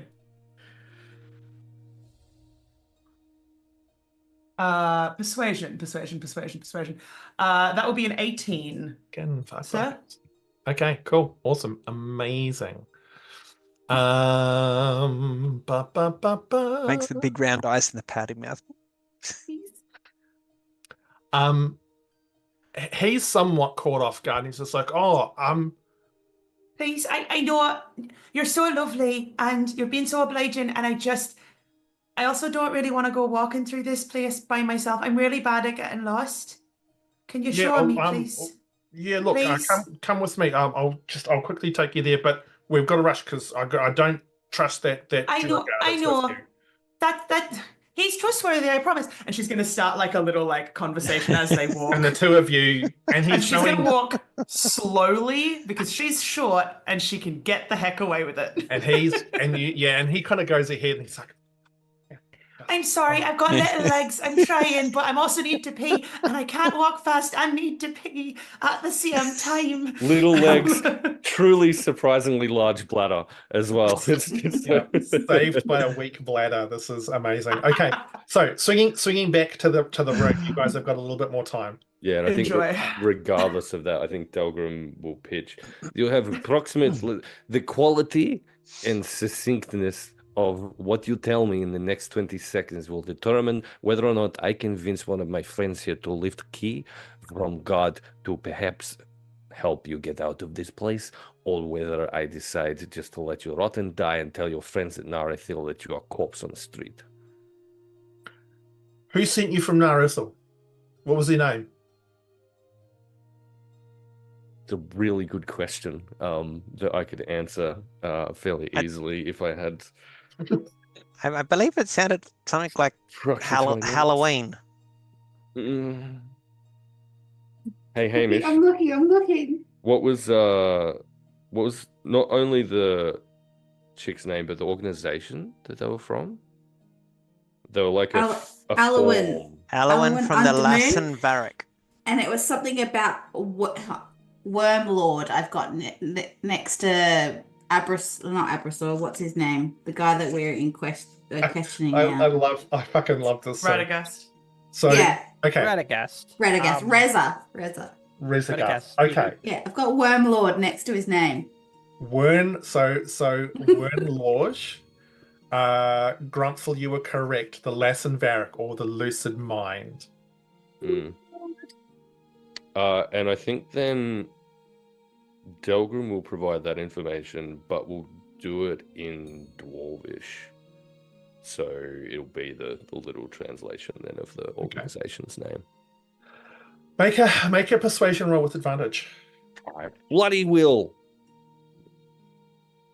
And that is a 19. Wow. Yes. Look, isn't it amazing when Delgrim doesn't have to do ranger stuff? He's And hang on, because we know exactly how this goes until we go to a break and come back, and then it is 2s and 4s the whole way through. That's just it. We're never breaking again. So I'm not doing anything after the break. So, I'm done. So with that, you can see he pauses. And he kind of studies you lot, and Miera, he looks at you. And in your mind, from your detect thoughts, you get from him, excuse me, could you please get out of my head? It's actually not very nice to invade someone's thoughts without asking. And then maybe I'll help a little bit more. Okay. Miera will back out then. Okay. And say out loud, fair point. Sorry. All right. I'm absolutely overwhelmed by everything that's going on. What do you want to know? We don't have long. What were you looking for here? Sorry, Tiernan. And Tiernan, you were going to add to that? Also, where is Ushan and Zarina hiding? I've got no idea. I mean, we were sent here to try and find out what was going on because we'd picked up on some incredibly powerful psychic emanations coming from Dalian's Rest. And I know Alwyn and Strahl had some real concerns about what was going on here. So we've tried to infiltrate the city, see what we can find out. I got caught. The other two got away. Hopefully they've got out of town. But I don't know. I don't know where they are. Why? What led you to the Duchess? I mean, it kind of seemed logical. We did a little bit of digging around town, and there were all these talks about strange things happening up in the Candle Quarter and people having dreams and all that sort of stuff. And it's real. I mean, like, you can kind of sniff out that sort of psychic energy when that sort of stuff's going on. So it seemed like the logical place to go. How'd you get caught? Sorry? How did you get caught? Just made a little bit too much noise trying to break into the Duchess's home. That would do it. So I've heard. With my experience, it's very easy to escape if you set fire to home. You should have considered this. What did you find in Duchess's home? Quickly, there's not much time. Look, all we really saw was that there was the Duchess, there was Lord Isilway, and there's some being that they've got with them who's tall and dressed in white. Didn't really see much beyond that. They seem to be quite secretive about whoever that is. We were trying to trail them around, but yeah, fucking hard to find. Speaking of secretive, how long has Narithil been experimenting with illicit solutions for self-medication and psychic fortification. Yeah, look, that's something you probably need to talk to Alwyn about. Things aren't always as straightforward as what you might think. Very well. This is all I have to know. And I appreciate it. Anyone else have questions? We seem to have been left alone for a little while. Can you guys get me out of here? Perhaps. And quick flick back to Rowan, and Oleg is standing with his back turned as he's led you to like a small room with it's a chamber pot. Yep. And he's like, "Look, miss, seriously, I really need to get back." If you just step out, say, "I'll be 1 sec," and I'll be right there. I'm really fast, I promise. Well, just hurry up, please, miss, because like I don't want you to get lost down here, but also I know. I don't trust your friends. So if I'm not That's trying to be okay. rude, but be fast, Yeah. please. Will do. No She'll pressure. go inside, shut Yeah. the door because. No, there's no door on this thing. This is Oh, you know like what? this is the whole awkward kind of like he's got his Yeah, back yeah. to you and he's just like, oh god. Cool. If he's got his back to me, can I get some? Because I have like a water thing. Yeah. Basically, I just want to pour some water into the chamber pot, and then Yeah, 100%. That's sell the I needed to pee thing, but Yeah. little bladder, so I don't have to use very much. No, perfect. And it's then yeah. do No. whatever the equivalent is of flushing the chamber pot. Yeah. Awesome. Amazing. Yeah. Amazing. Which is just Thank actually you. leaving it there because chamber Yeah. pots are gross. That's the So- equivalent. Of... It flicks back to you guys and Rezagast says, "So how are you going to get me out of here? Like there's something going on in the city and I don't know what it is, but it's got to do with Saracen. It's got to do with whatever this thing is that they're hanging out with. The Duchess is involved as well." I think you'd have to ask Saracen about that. Yeah, look, considering the situation I'm in now, do you really think that's going to work? Can you guys bust me out of here? These look like half-barrel hinges. I think it's just a matter of leverage. Tiernan, can you perhaps fashion some kind of thing that might serve as key to this door that we can leave behind? Hang on. Grumpfel's just going to wander over towards the door. Is it open or closed? Like the door out that the guard and Rowan Yeah, went? that's open. Yeah. Okay, So- I'm going to wander out there. He'd rather not be part of a decent break. So why are we helping him get out? He hasn't helped us at all. My friend makes good point. You've not given us very good reason to. I've told you everything that I know. I mean, if you've been sent here by Alwyn, surely it was like you're not just going to leave me hanging here. You told us things we already know. This is not very helpful to us. I mean, it's We not. were asked to find you, not retrieve you. Correct. Yeah, this is true. So you're just going to leave me here? Unless you can offer a good reason for finding a way to help you leave. I mean, because you are working for the peoples that I belong. I mean, you've been sent here by Narithal.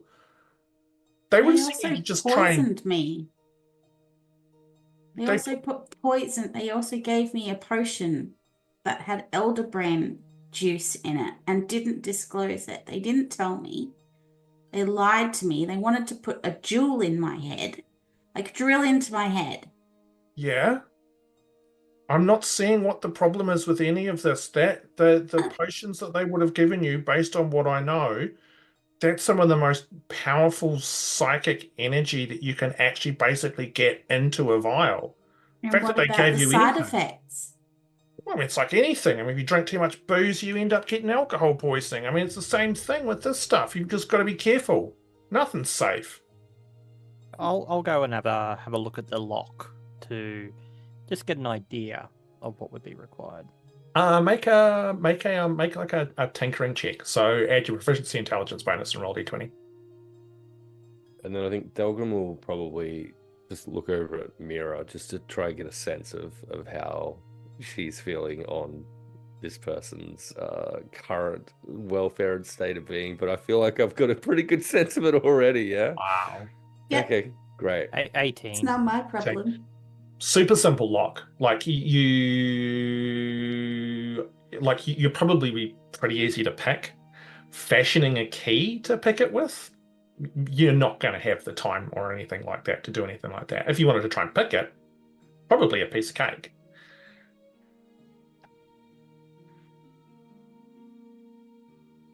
Look, you guys can't just leave me here. Shh. We're We having actually discussion. And Delgrim will kind of lean over to Tiernan. What do you think, Tiernan? Pretty easy. I could probably leave some couple of wires that he would potentially do, but do we give it to him to keep our options open? But do we potentially put ourselves in a situation where we cut off any support from Saracen if he gets out straight after we have come to see him? I have a much simpler question.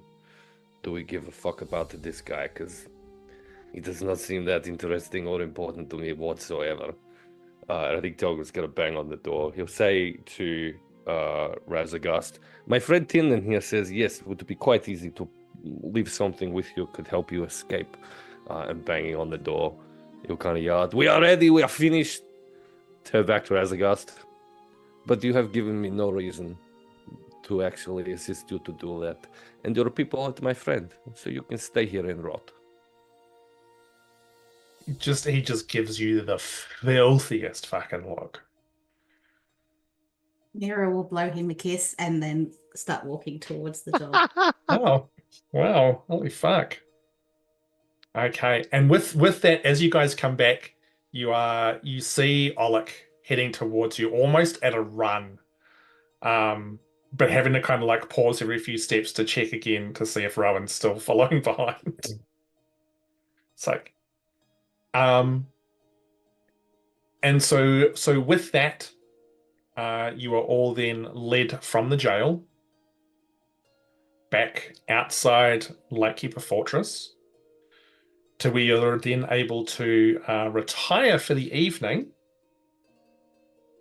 And we might just take a small break right there before we roll back around into the new day and go from there. Well, some of us will roll. I will not be rolling any more dice in the second part of this session. Oh no, I'm going to get you to roll so many more dice. So kind of wanted to leave something with him. Yeah. Yes, just like Rowan, everyone should now go have a pee break. Yeah, everyone, thanks to the description. Everyone's just like, Yeah. Yes. Go and tip some water into the chamber pot. Yep. Rowan casts exploding bladder. Hey, thanks you very much, everyone, for hanging out with us. We'll return in sort of 5 or 10 minutes, and we will see what the new day brings, and see if we can finally get out of Dalian's Rest. Right, we'll talk to you soon, guys. We'll be back after these messages.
Hello, we're back. Hey, as always, thank you very much to everyone who's hanging out with us tonight. Time is the most valuable thing that you have, and you're spending it with us. And so we really appreciate that. Thank you so much. And we hope you're enjoying yourselves. So with that, it is now the next day. Oh, there was one thing I wanted to do on the way out of the prison. Can we just see if that's an option? And look, if it's not, shut it down and we'll move on. Sure. I think as they're kind of heading out, Delgrim will ask Oleg, was it? Yep. Yeah. One thing, Oleg, I wonder if perhaps we could take ownership of whatever possessions you confiscated from that piece of shit. We may find a reason to travel past Nara Ithil, and for the sake of the treaty that your two areas perhaps have, maybe this is a way that we can prevent further tension between you. Yeah. No. Again, like, Lord Isilway gave you lot permission to come down here and see the prisoner. Say anything about taking their gear or anything like that. We just don't go handing stuff out to random people. So, no. Noted. And without needing any kind of inside check, that is a threat. And yeah, all right, we'll leave. So, next day rolls around. Now, just to kind of move things along a little bit quicker, firstly, what were the things that you are wanting Saracen to provide you with? It will be within the realms of being realistic. He is happy to assist you with a lot of sort of the fundamentals of stuff as required. Anything beyond that won't happen. So like if you like a plus 12 long sort of killing all the monsters and everything, that ain't gonna happen. But generalized equipment, he is more than happy to help you with. He will give you as a group 200 gold pieces in small gemstones, so they're easier to carry. As basically like a slush fund for whilst you are traveling. He doesn't by chance have a 300 gold piece diamond. Does not, unfortunately, have a 300 gold piece diamond. Left it in his other suit pants. Yep. So that was 200 gold plus small gemstones, or 200 gold inclusive of small gemstones? It is 200 gold in small gemstones. Worth of. 200 gold Worth of. Yeah, thank you. That's better. Thank you for Englanding well for me. Grumpfel is in charge of holding those, right? What gemstones? I'm kidding. Yes, no, I'll look after them. Was there other equipment or items that the party was after beyond also like a carriage and stuff? A map of the Brindarian Empire, and yeah, where we have to go essentially, of the regions we have to travel through. Cool. And Rezagast's possessions. Yeah, so the last one's not going to happen. Rowan is going to hand him a note for him or whomever to be able to hand her parents. Yep. So that they can get out and they believe it to be true, rather than that has like, things that are in jokes within family that you wouldn't be able to. And they'd recognize your handwriting and stuff as well. So I think between all of that. Yeah, but handwriting can be forged, whereas in jokes are less like. Yeah. Okay, cool. No 7 fingers. So in regards to maps, they don't have, so he would not have exhaustive maps of the area, because of course very few people go there or return. So Saracen would be able to provide you with a very simple map, which I will create at some point in time and provide to you.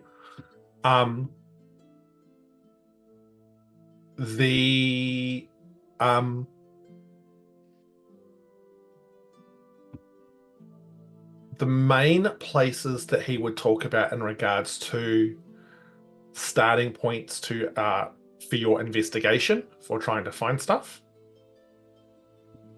would be where the Arathan mountain range and the Fazul mountains meet,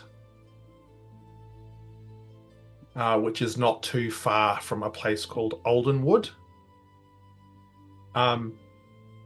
And also, it would probably be worth going to the capital city of Soradia and exploring there to see if you can find or hear any information. Again, as he reiterates, this is a little bit of a needle in a haystack situation. They don't have a lot of people that they can send to the Empire because of the risks. The Empire is huge and largely unknown to most of the people in southern Peldorn.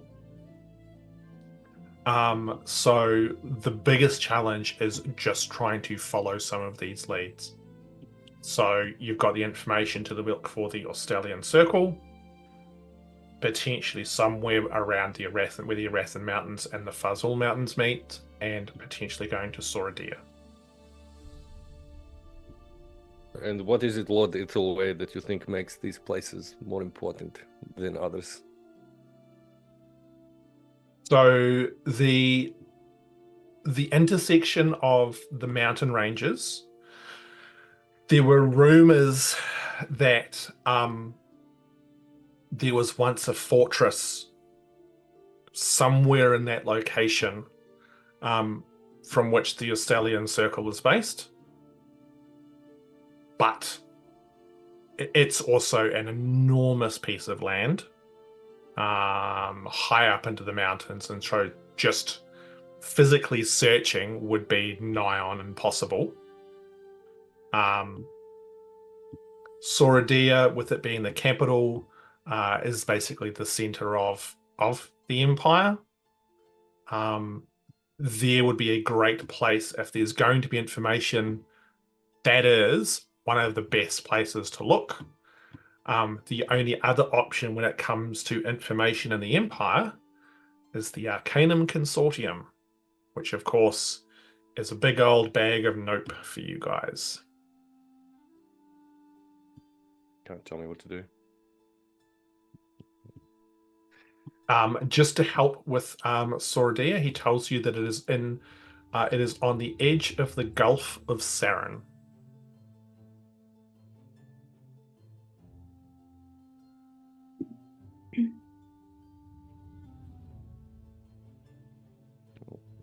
Thank you for your assistance and for your resources. It is a shame that you are not willing to provide Razagast's possessions, but here we are. I guess in that case, we are ready to make out for Wildport unless anyone has any other questions. I was just wondering if there was if you might have a little stash of some healing potions or anything like that he could provide us. Nothing of that nature, no. No. You do get an opportunity to bake basically as many sparkle cookies as you wish, Miera, within reason, and also within carrying capacity. But were there any other items that you specifically wanted to get or request from Saracen? Notes on the Major Rod, and I believe Miera was after a spell. Yeah, some information about the way he released the last Talera. Yeah. And also, I wanted to try and see if I could use some of my spices from my spice box of zest in some of the cookies as well, so that I have them ready to go if anyone needs them. What should that do again? The spices zest. So I've got a barret, which is the feast's strength increases by 20 to 21. I got saffron, which the feaster becomes charmed for the next 10 minutes, and cassia, which cures all levels of exhaustion. Cool. So specifically, I was looking at maybe using the sap. Well, I'd use all of them and just have like possibly little cookies. Yep, sure. Absolutely. I think that's totally on brand. In regards to the notes on Mage Rot, what you get provided with is incredibly lightweight. It is effectively what I've already described to you. There'll be like some like examples or stories that people have heard of mages, particularly sorcerers, who are the most at risk because they inherently wield the arcane. It's just a natural part of who they are as a being. And that when it manifests, it effectively sends the person insane, which has resulted in villages being wiped out, mass deaths, and a number of truly terrible, terrible things that have happened to people, and have always then resulted in the arcane wielder either dying at the hands of others to stop them, or alternatively, basically being consumed by the arcane itself and dying a truly, truly terrible and painful death. Nothing that already isn't a baseline risk for Miera anyway. Yeah. It's like the first signs that it's happening. There's a couple of notes in there where it talks about sorcerers starting to struggle to control their magic. Then it progresses to effectively things like hearing voices, some real challenges in being able to focus, pain. There's been some physical symptoms as well, but there's a number of things. It's a little bit inconsistent, and Saracen will explain that a lot of this is sort of second or third hand knowledge that comes down from the Empire, because they control the borders so tightly that it's incredibly rare for anyone to actually come from that part of the world. You have some traders who will come down, but again, that's very, very rare. And normally that's along the west coast as well, rather than the east coast, which is where you guys are heading to. But if you were to go west, that's heading back into Elamar and all of the grief and stuff that's going on now.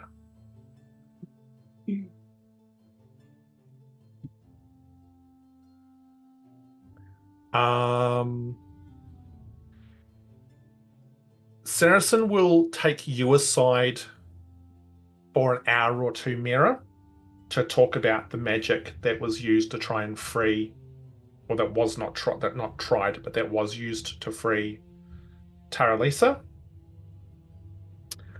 And it means absolutely nothing to you. It's like someone trying to describe advanced physics to a 5-year-old. The level of complexity in what he's telling you just doesn't make sense. Like, a lot of what you can do is natural. You just inherently know how to do it. He's talking about special formulas which you've then got to sort of hook into with the inherent powers that you've got. And you're like, this is so out of my realm of knowledge. Can he write that information down as well? Because I know B was potentially looking at seeing if she could learn how to do it. Yeah. So he would be okay with B being there as well, with you two being sort of the two ones who are potentially most knowledgeable about that stuff. He does provide a fairly extensive scroll and gives it to you, but B doesn't seem quite as overwhelmed as you. But there's elements of it where she's just like, I don't understand this. Again, maybe not a 5-year-old, but a 10-year-old still being told advanced physics. Like, this is such unbelievably complex work that even if you were to try and follow the instructions on a piece of paper to try and do it, think Evil Dead, reading out the scroll to stop them, one word wrong, and Cartoon. like Saracen sort of emphasizes that this is the kind of magic where if you put 1 foot wrong when you're doing it, it can have quite calamitous results. No pressure. So I guess if we do eventually find this other Talera and they're trapped in the same way, how do you expect us to release them if we're not capable of that? And do we just send you a message and then someone will come and do it for us? Or I just don't know what you're thinking. And Saracen would say, look, I don't know if the imprisonment will be the same, or if it will be different, or if it will require this magic or a different magic, or there's no indication around how any of this has occurred. So, I mean, if you find that this is a situation where it's the same, then yes, you might need to send a message, and we might need to see if there's some way that I can come and try and unlock this as well. But for the moment, the most valuable thing you can do is try and find where they're imprisoned. And there might be things that you can find there which will help define ways of being able to unlock whatever has got them trapped. But find them first, then deal with the second part. And look, maybe having this information, you can study it, maybe over time you'll become more familiar or adept with it, and it might be something that you can attempt to do when the time comes. But good. I will definitely study it when I can, and I will leave him with a plate of sparkle cookies as well, of which he is greatly appreciative of. B will also spend time with you looking at that scroll. Absolutely. She also heads off for a couple of hours whilst you guys are kind of pottering around getting organized, letting you know that she's just got to go and say goodbye to her friends and family before she heads off. You're all sitting at the bellows in Greenleaf, and Bee's off doing her thing and stuff. And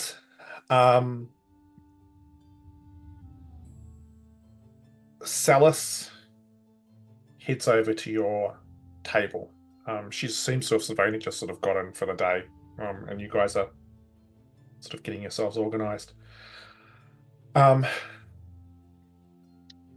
she comes over to you, Tiernan, and she goes, well, hi, Tiernan. Hey, I forgot to say last time that I saw you, but yesterday, last night, when you lot weren't here, there were some people came asking about you. I said that I didn't know if you were going to come back or not, but yeah, I just thought I'd let you know. What'd they look like? I mean, they looked like people. There was 4 of them. Humans, half elves, Nothing terribly weird or strange about them in many respects. And Kind of a little bit sort of decked out like you lot all are, like with, your armor and your weapons and stuff. But I mean, they seemed nice enough. Told them that you'd been staying here the last few nights, and then maybe you'd be back again, but I really wasn't sure. And they were polite and said thank you, and then they left. Oh, okay. Well, thank you very much. If you see them again, tell them I've been staying at the Wilds. Okay. Are they friends of yours, or? I don't know. It's odd that people just come in and start asking about you. I mean, I don't know. I mean, it can get all sorts of strange going on at an inn. Sometimes someone goes and goes, "Hey, my friend's just come into town." So yeah, I wasn't sure if they were friends but sure. I mean, I'm happy to tell them that you're staying at the Wilds. Thanks. Did, And she left yet? Yeah, she goes, anyway, I just thought I'd let you know. I'll head off now. And yeah, toddles off. We have to go. What do you mean? Why? We have to go now. How long is B going to be? Oh, she said she'd be about an hour. Yeah, I don't know anyone down here. So if someone knows my name, chances are that I don't want to know them. It could You have just been introduce from- yourself with your whole name every time you talk about yourself. Yeah, didn't you It do could that? be in the Calamity Club. Like Yeah, you she's did really that like in the Calamity I don't- Club. What? You do that in the like you've done that in town. What? Okay. So the passion of which so many people jumped on that was a beautiful thing. Cass, There was the sorry. one time that Sorry, we were, Cass. and then there was the second time. Cass, was Well, there something that you were trying to lie. squeeze in there as well? I was just gonna say maybe they had just heard that you were who you were from the Calamity Club. That's you did give them your full family history at that point, so He took out a whole ad in the newspaper. don't you know who I am? Yeah. I think everyone knows who your father is at this point. Anywho, Well, either way, I don't want anybody to come looking for me. Well, seeing Tiernan, you have no choice. It seems somebody is already looking for you. I would argue that it make more sense to find out who that is and why, so that they are not sneaking up on our backs like little forest creatures trying to nip at our heels. I don't want to know. You may not want to know, but I do not want to be stabbed in my sleep, Tiernan. They won't stab you Then why are you running away? because I don't want to deal with it. We seem to be about to have a very circular argument here, Tiernan, about the sensibility of not understanding people who you don't know trying to track you down. I have done my fair share of tracking things down, and I very rarely have good When? intentions doing so. When What was what, it? Grumpfel? sorry, I was thinking of something else. Proceed, sorry. Well, I don't know what they want, and I don't really have the time to deal with them. Well, we are stuck here until B return, and we can head out. I might,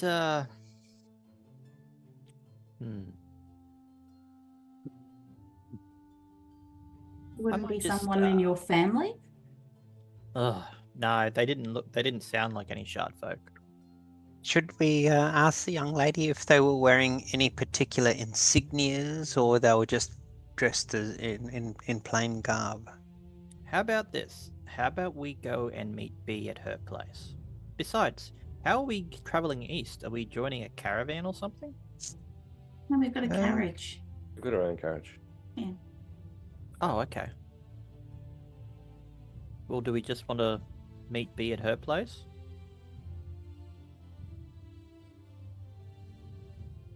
Yeah, sure. I Andy. think it's a great idea to interrupt family farewell.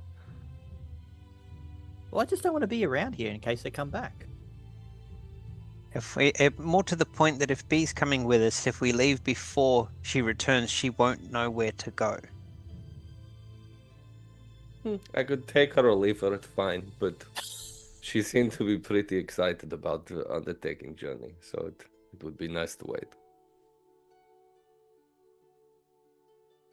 So are you She guys said she waiting was- or are you going to a house? I think I got an idea. She said she was going to be back in an hour, right? Mhm. All right. Blinky, hop in my bag. So I put Blinky in my bag, Mm-hmm. and then I touch a couple of locations on my jacket, and my entire appearance changes, and I cast disguise self on myself. Okay. Awesome. What does your appearance change to? Relax. Brad Pitt. The makeup look. from earlier. Now I look like Gerlach. You're going to change to look like Gerlach. Mm-hmm. Okay. What was that tone? What the hell was that? Choice. A half Someone orc from the slash- Rendarian Empire suddenly in town. Yeah. I don't know. Seems Yeah. fine. Half orcs normal bold in choice. this part of town. Bold choice. Well, Yeah. it's not all racial up there, Rendarian. is But it? Yeah, that's right. yeah, but are you? Is it just the appearance of yourself, or is it clothing as well? It includes my clothing, I think. Okay. No, he's made the choice. You now look exactly like Gerlach. Mutton chops and all. Well, at least I know what that prison looks like from the inside to escape again. But, shall we? So, what's the plan? Are we waiting, or are we going to find B? We were waiting. That's why I think cast we need this. to wait because we don't know where she's gone specifically. Like, she probably went home, but that doesn't mean that's the only place she went, you know? Oh, Rowan, yes, something has just occurred to me, completely unprompted by anyone or anything. This is what Gerlach looks like. Oh, that would be weird to see someone looking like that where I used to be. Because I don't look any. I hope I don't look anything like that. You look nothing like that, no. Okay. Huh. Okay. Makes sense to why his stuff's so big. Because I remember, like, sitting in his chair. If I remember correctly, his chair was massive compared to the size of me. So Cool. Grumpfel's So- going to wander over to the bar. Okay. No, Are you trying to achieve something, Grumpfel, or? yeah, he's going to go order a whiskey because this is just this is a hell of a way to start the day. Okay. Mhm. Cool. A round of whiskeys. That's just me. No, just So- just one. So with that, how long does disguise self last for? An 10? hour. That's why I was asking how long B was going to be. Yeah. Okay. Cool. Speaking about an hour, I think Delgrim will kind of position himself outside the building, just keeping an eye on kind of entry and exit options. Mhm. But before he heads out, he will use invisibility on himself and become invisible for up to an hour. Okay. Cool. Awesome. I will inform Salus that people ask for me. I'm not here. She I goes, mean, are you saying As that Gerlach? as Gerlach? Because you have already transformed yourself. Wow, sir. Yeah, completely like- blown your own cover in the first Like 2 you minutes. can't, you can't do that now.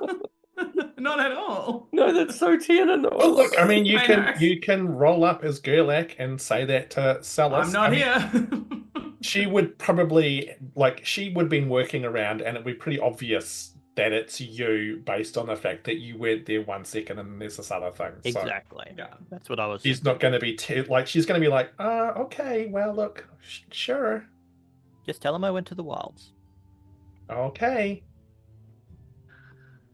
So with that, B eventually returns.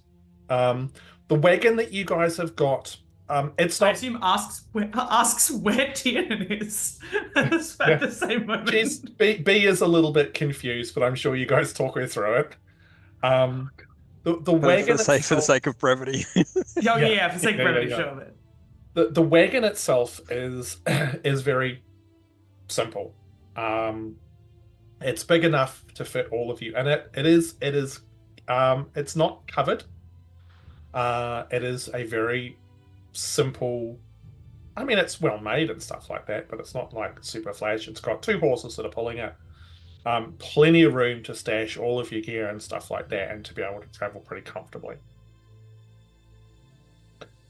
And with that, you all finally, after some time, head on out of Dalian's Rest, out through the eastern gate, and head towards the Scimitar Mountains. Just as we head out the gate. How are we feeling, friends? I, for one, am ready for adventure. He'll put his hat on under the open sky. Hamish, just sending you a quick message. Sure thing. So, Rowan is sitting on the back. Like when we say carriage, do we mean carriage or do we mean cart? Ham? What are we on? Oh, wagon. Wagon. So let's throw it over to you guys a little bit more, just in case there was an expectation. You're not going to get some super fancy flash. No, thing. that's what I wanted to check. Yeah. Sorry, but that's kind of what I was thinking we were promised. It's like a closed-in carriage. No. You asked for a carriage, and you've got something very basic and simple. A carriage. You've also got to by remember where you're. Isn't closed though. Sorry. I think a carriage by definition isn't closed. So okay, I'm happy to say. That the ones in New York that are horse-drawn are open-top carriages. It's a horse-drawn cart. They're just calling it the wrong thing. It's a sales pitch. If we've pitched for something we had no chance at, and Miera has pulled off a great roll to get something, the simple something is better than the nothing we were going to get in the first place. In which case, on the way out with Grumpfel with a +4 in animal handling and the trader background, would stop briefly at a market and get some sort of rudimentary kit, including a canvas to make a cover against the weather, or something that can cover the back of it if we need to keep prying eyes out. He will drive down a hard bargain. I can make whatever rolls you want, Haim, and then we can keep getting out of dodge, as the shard folk would say. Why don't we just take our horses? I would like to point out that a coach is the one with the walls. I've just literally looked it up. A coach has windows and a roof, and a carriage doesn't have to. I'm going to go back into my box now. I just wanted a roof. So, 4 hours later, what you guys have got is a simple covered wagon. Okay. In which case, Rowan would be sitting on the back, like basically on the back, dangling her legs off the back at the moment, watching where we've come from, and like inspecting her rock because it's done some things that it hasn't done before. For sure. To that extent. Yeah, no, totally cool. And our horses are just... We did bring our horses, didn't we? Yeah, they'll be with us. So you're going to bring your horses too? Mm-hmm. Okay. Switch out the horses. Okay. Carrying the thing. So this procession, you will be traveling quite slowly with this menagerie. Slower than if you were actually walking, but you are able to travel in comfort, and you've got plenty of space to store stuff. Most importantly, Miera doesn't have to walk. Yeah. So the journey from Dalian's Rest to the Edgeling Pass is long. With the setup that you've got and everything, you're probably looking at close to 2 weeks. So, traveling through Kingsvale where you are, the land is comparatively flat. It's rolling countryside. It's not a whole lot of trees. And you are now getting into mid-autumn. So those trees that you can see the leaves are all starting to turn. The weather is starting to get cooler. In that 2-week period, is there anything specific that you guys are wanting to do? Any conversations amongst yourselves that you're wanting to have?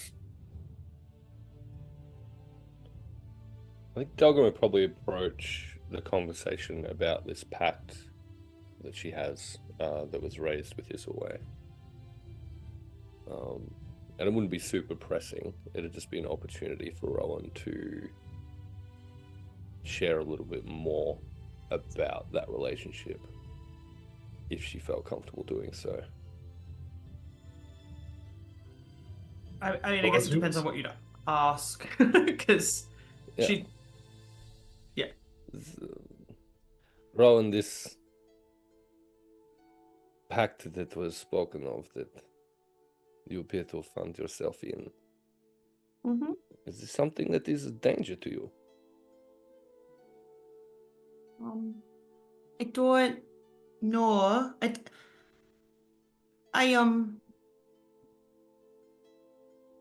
When I was little, I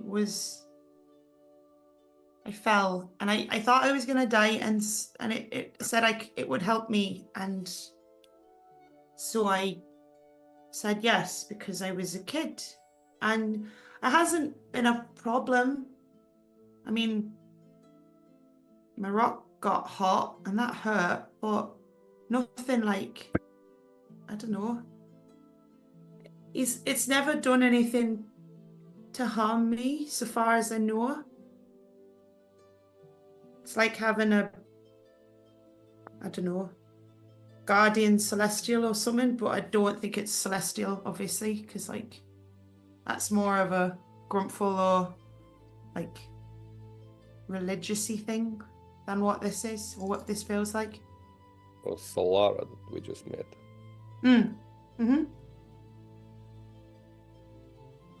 Rowan, is it a danger to the rest of us? I don't think so. I mean, I don't think I'm a danger to all of you. But I can't say no because I guess I don't really know a lot about it. So I don't think it's as pressing a problem as like Miera's head exploding or whatever.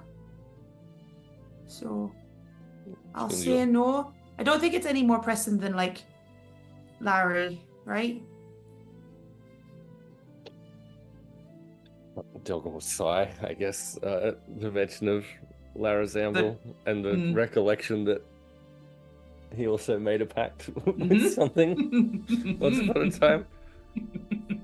Once upon a time, like 6 weeks ago.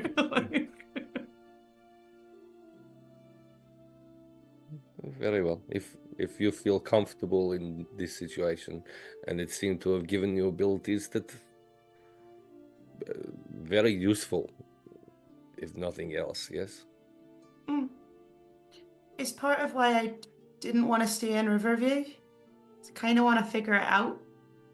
Because, like, when something's making you be able to, you know, do stuff, and, like, I don't know how you, like, Ham, I don't have the equivalent of, like, prestidigitation, but that sort of, like, crackle of magic is what I'm looking for. Like, I'm not going to blast off an eldritch blast off the wagon. Just a little showy. Like a sparrow goes past you. Yeah, like, I don't really want to blow something up. But, you know, I'm looking for the crackling. Yeah, for sure. You know, it does kind of want to figure out why. And also, like, why me?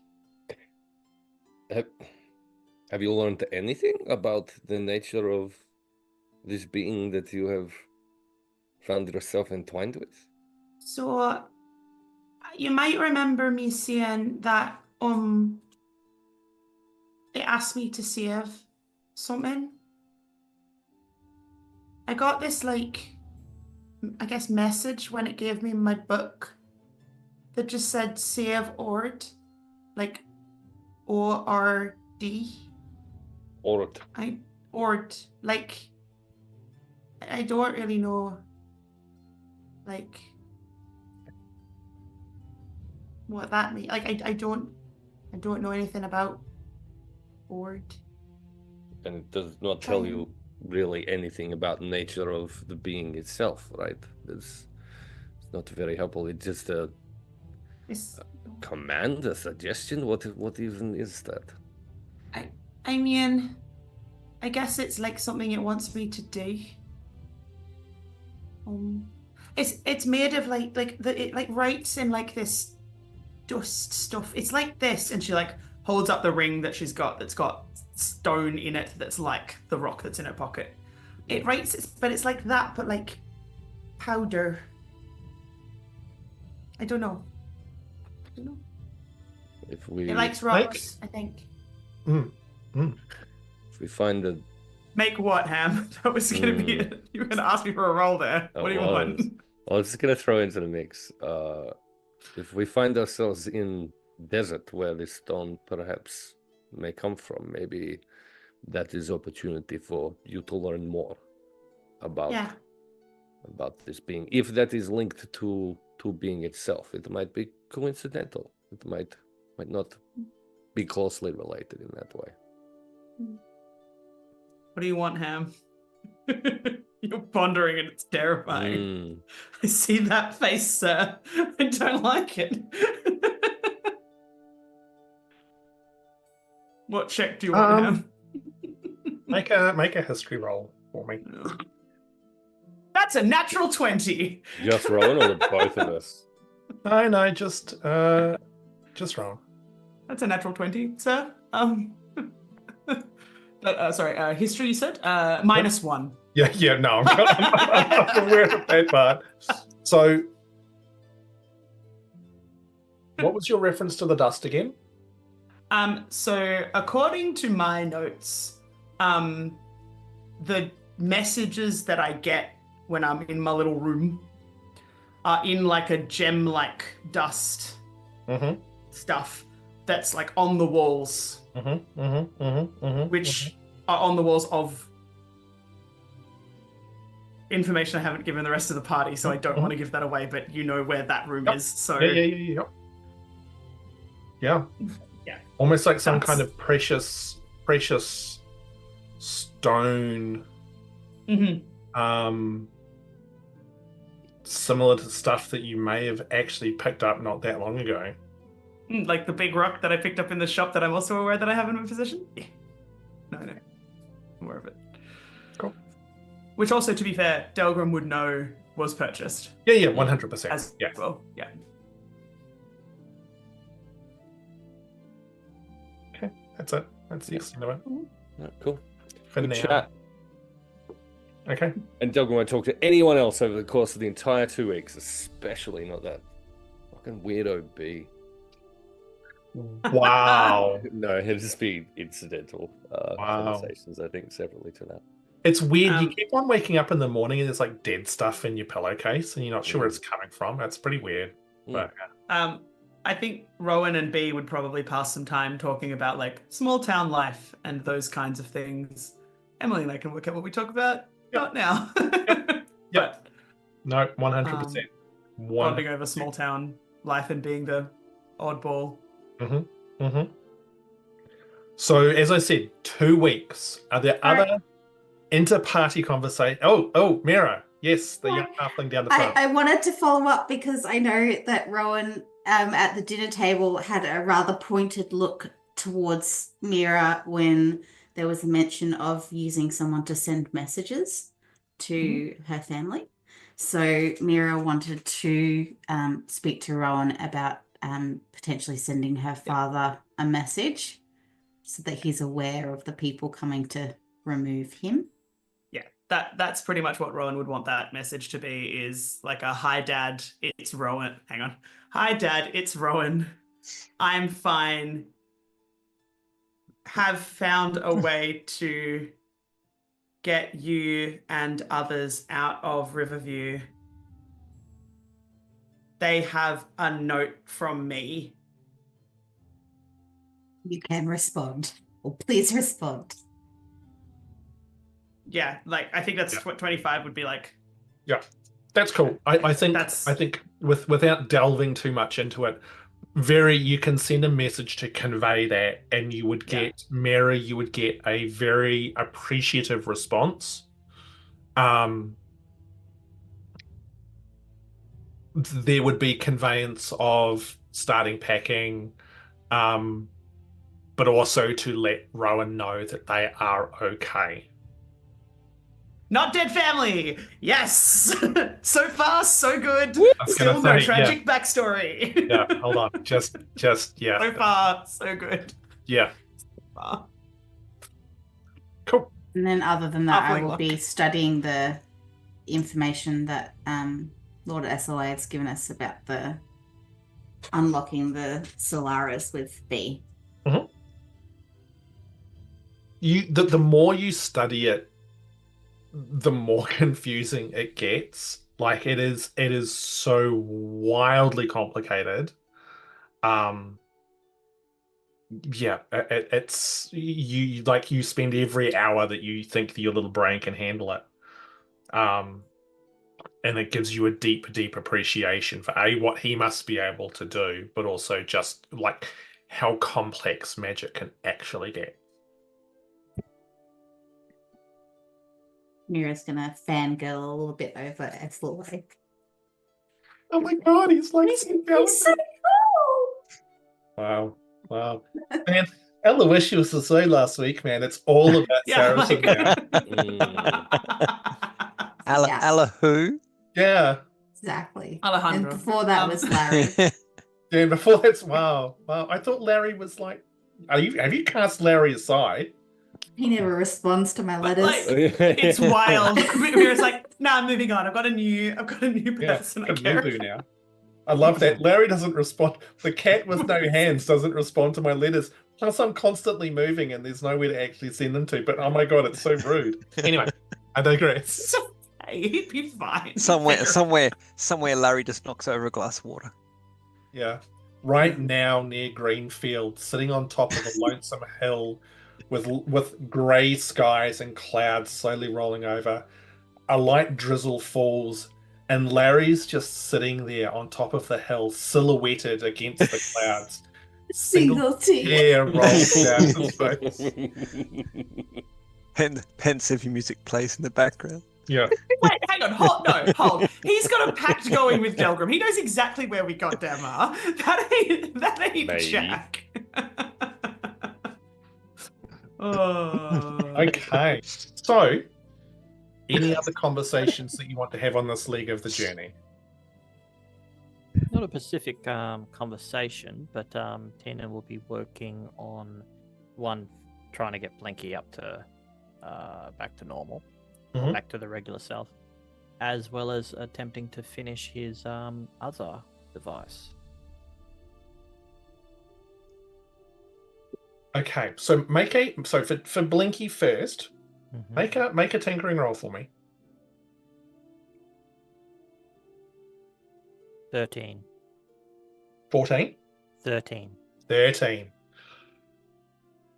You work away, and like you discovered last time, you're not sure.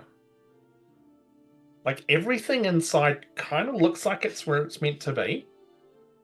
And you've checked it again and again and again, but there's something like Blinky just seems like he's now sort of like Blinky 2.0 in some respects. Like there are times he won't be trying to change that. He's just trying to make sure that he's fully operational now. he's fully operational from what you can tell. Okay. But there is definitely something else going on. But you for the life of you can't work out what's got dislodged. It's like when your PC does something and you're like, really the only option at this stage would just be to like format and start again. But I mean, this is Blinky, and that would be not cool. So, as for the other device, I'm going to leave that in your hands, in regards to whether you think you would get it completed. Well, he's been working on it for a few weeks now, so I Yes. think it would be yes by Okay. somewhere along this trip.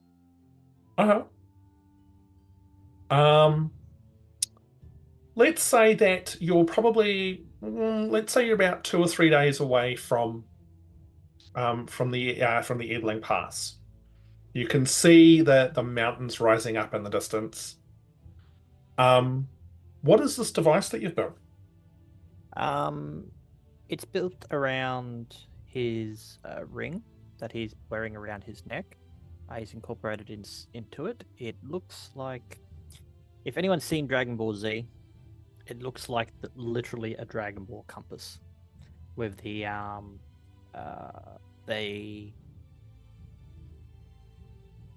hoop of the ring underneath. So it's metallic, like a bronze, and the covering is like a grid pattern, which is a faint yellow. Okay. Make a tinkering roll for me. Ooh.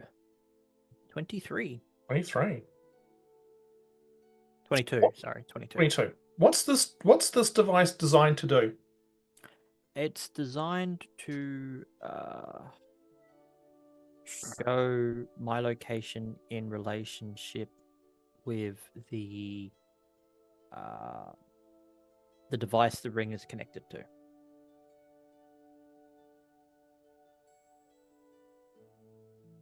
With So it's the- literally like if he can literally zoom out, and it's just trying to show 2 dots. The central location is himself, and it should show a location of the other side of the ring, what the ring was connected to. Okay. It gives a rough location.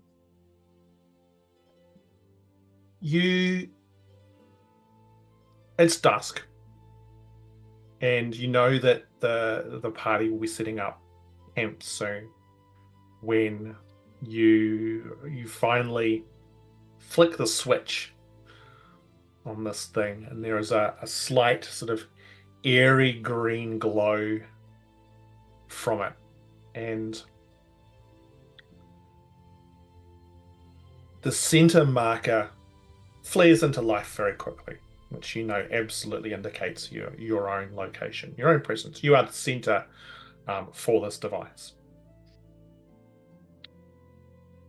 It takes a moment, and a second marker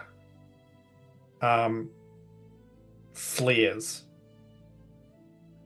and it's definitely to the east. Distance-wise, you're not. It's hard to tell because it flares. I won't be able to tell the distance on this device. That's not what it's capable of. It flares, and then it vanishes. And as you watch it, it's like it's an intermittent flashing of this thing working. You're not sure if it's the device that's not working properly. You're not sure if there's interference, but it every indication you're getting is to the east. Wait a minute. And I pull out that card again and start having a look at it a little bit more. Son of a bitch. Okay. And I'm going to turn the card turning the card around. I'm looking really intently on the industrial side of the half. Yes. So where's that?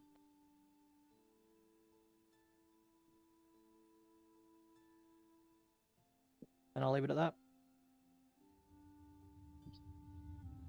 The next day and a half, your little caravan, your wagon with yourselves and your horses all trailing behind, slowly make their way through the Edling Pass. This is it's a narrow pass that cuts through the mountains. There is a gradual incline up towards it over the course of sort of the day and a half leading up to it. And from the top, as you start to head down through the other side of it, you can see in the distance forest as far as the eye can see. All you can see is trees stretched for miles and miles and miles. And as you follow the road down and you get closer to the forest, you find that the autumn days are getting darker. The sun still seems to be rising and setting, but it's like this side of the mountains is trapped in a perpetual twilight. And as the wagon rattles along with the roads, which have now become significantly less well maintained and are more of just a glorified track than anything else, indicating that there is very little traffic that passes through this way. about halfway through the day, you can see up ahead, nestled into the edge of the forest, beside a river, which you can see winding down from the Scimitar Mountains, a very, very small village that this road runs into. The village itself, there is a very fine mist which is hanging over it. And as you get closer, you can see all of the buildings are dilapidated and broken down. The light is poor, like I said, like you're stuck in sort of a perpetual twilight here. You can see from a few of the houses there is dim lights glowing from inside, indicating that there are at least some people who live here. But some of the houses look so broken down and dilapidated. Obviously, they've been long abandoned. And as your little wagon starts to roll into town, you see a couple of individuals just crossing the road up ahead. Both of them look really quite old, probably in their 60s or 70s. The clothing that they wear is very drab and discolored. They're somewhat pale. And as they see you rolling down the road, they sort of glance over and then hurry on their way. There is a very strange, eerie kind of silence that's hanging over this village. It shouldn't be this quiet. Are we likely to be able to find some place to stay at this place? Looks pretty run down. Can I vibe check this place, Ham? Like, does this feel there's only a couple of people in town, or does this feel no one comes outside, everyone's indoors, empty streets? Make a perception check for me. Nope. Just nope. You look around and like it's like I explained before, like you sort of, in theory, you're probably just getting to dusk. And you'd normally, like, you think about Riverview and you think this time of night or this time of day, people are probably actually heading home from like their various jobs or their farms and stuff, and you'd expect to see more people. You do see another person further up. Again, they look really quite old, sort of hurrying about their day. But there's I don't know, there's just a weirdness with the sort of the slight mist that clings to everything. You can even see the side of the cart starting to get just a little bit kind of dew covered. Everything's moist. It's a nice wet film. I think Delgrim will probably try and wave down this most recent elderly person that they've spotted then. Hello. You can see it's actually a dwarf, a dwarven male. He's got a small staff, which is probably more of a glorified stick than a staff. And he glances over at you, and you can see. How cool is it, this stick? Like, is it a cool stick or is it just a stick? It's just a stick. It's not a terribly cool stick. All right. We walk past him. Yeah. Sorry, this old person's not worth mugging. What's the Simpsons line? Out of my way, old man. He's got a very, very long white beard, which is sort of unkept and sort of wild, white hair, deeply, deeply lined face. He glances up at you. He goes, "Yes, how can I help?" Yeah, my tall friend here would like to know if perhaps there's somewhere in this place that we could find lodgings, a place to rest for a night.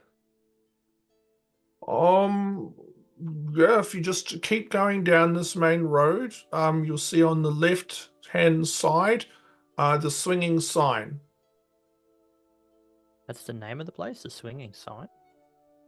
Yes, it's the name of the place is the swinging sign. How original. Make a note to keep an eye out for swinging sign. Thank you, friend. This is very helpful and kind of you to share. Gives you a brief sort of nod and kind of keeps going on his way. You continue along through this village, and as it's starting to get a little bit darker, you can see a few more lights appearing in houses from lanterns or torches, indicating there's maybe a few more people here than you originally anticipated, but still not a lot. And the whole place gives off the vibe of a village that is about to effectively fall to pieces. Up ahead, you can see a larger building, and from in front of it, you can see a sign that would have been hanging sort of out across from in front of the door. One of those ones that's sort of like attached with a couple of iron rings that would hang above the door, but one of the iron rings has broken. And so the sign is kind of half hanging there, sort of flapping sort of gently in the breeze, every now and then kind of like knocking against the wood of the building, and you can hear it almost like echoing down the road.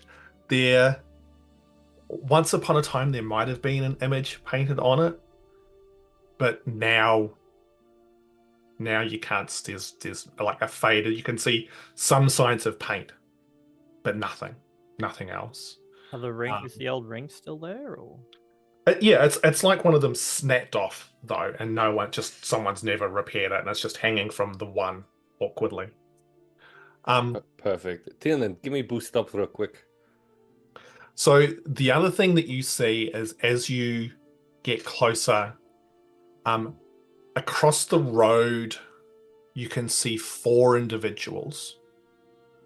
They all appear to be human. Kind of like leaning against one of the buildings, sort of watching, and you can see all 4 of them are wearing masks of various types and descriptions. The first vibe you get is it's kind of like the masks that those people back in the wilds were wearing. But straight away, you can tell that the masks that those people were finely crafted, were incredibly elaborate, had jewels and stuff on them. These masks are almost caricatures of that. It's like people in a small town trying to replicate something that maybe the rich would do. They are poorly painted, almost slightly grotesque in some fashions, and you can see one of them even appears to actually have got like they've tried to use like animal teeth on it, where the teeth for that particular facial thing would be. And you can see that they're all just kind of leaning there, leaning on a barrel against a wall of an old building, watching as you all roll down the street. And none of those masks match, because I think on one of the tarot cards, one of the masks very specifically, I think, was one of the people who was in the wilds at the time they were in there. Correct. And so is there a similar, is it obvious whether or not these are not represented on the cards? Yeah. No. Okay. Yeah. No. There was almost a direct correlation between the card and that mask that you saw there, but now, yeah. Okay. No. Cool. In which case, Delgrim will say to Tiernan, Tiernan, give me boost up to sign real quick. You're on mute, John. You don't need to do that, Delgrim, and I'm just going to cast Mending on the sign. Does Mending have a range? Oh, it's a touch spell, I'm pretty sure. Yeah. How high is it up? Oh, it's probably about 8 or 9 feet up. Oh, look taller than I am. You could. No, you can't lift me off the ground. I wasn't offering. Right. The shard focus has repaired the swinging sign. Now the inn has to change its name. No, I'd stand on the side of the wagon as we got close or something. Yep. Yeah, okay, cool. Yep. All right. Just because we can make a Make a Make- roll. make an acrobatics or athletics check. So you're either trying to balance yourself or you're trying to use your strength to maintain purchase to reach up and do this mending job quickly. Really, I wasted a 19 on that. Yeah. Okay. So you managed to kind of like prop up the corner and just sort of rather awkwardly mend it, so that the iron ring forms again, and the sign once again appears to just hang there properly from its two iron hooks now. Excellent. Across the road, one of the four individuals goes,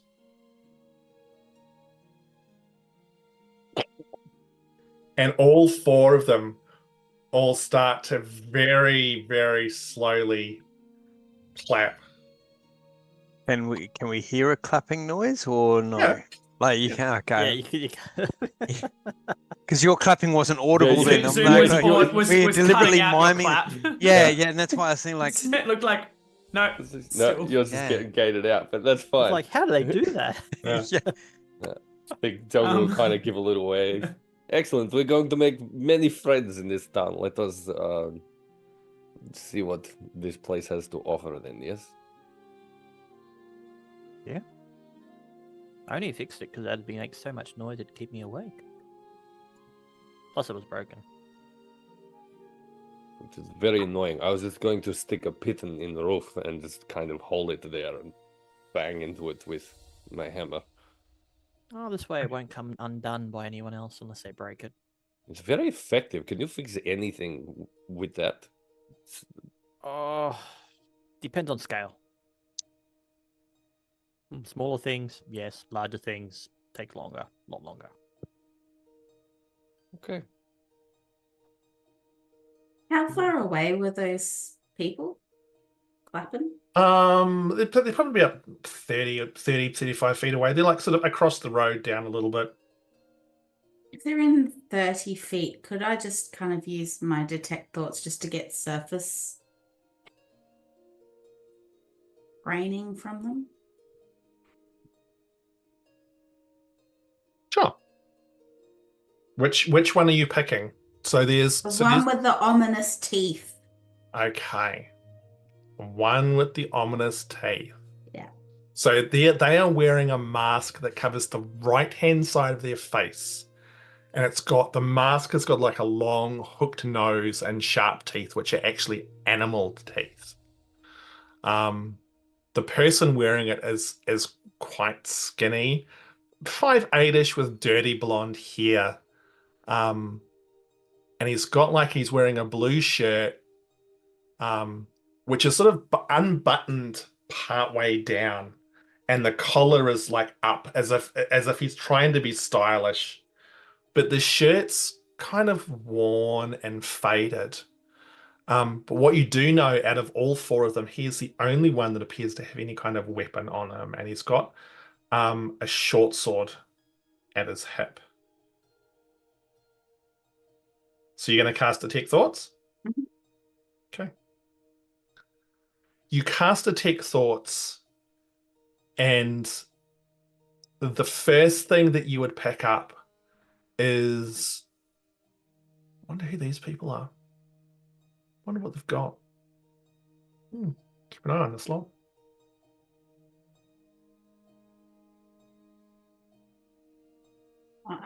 I will quietly comment to the others that it sounds like they might be keeping an eye on us to potentially steal stuff.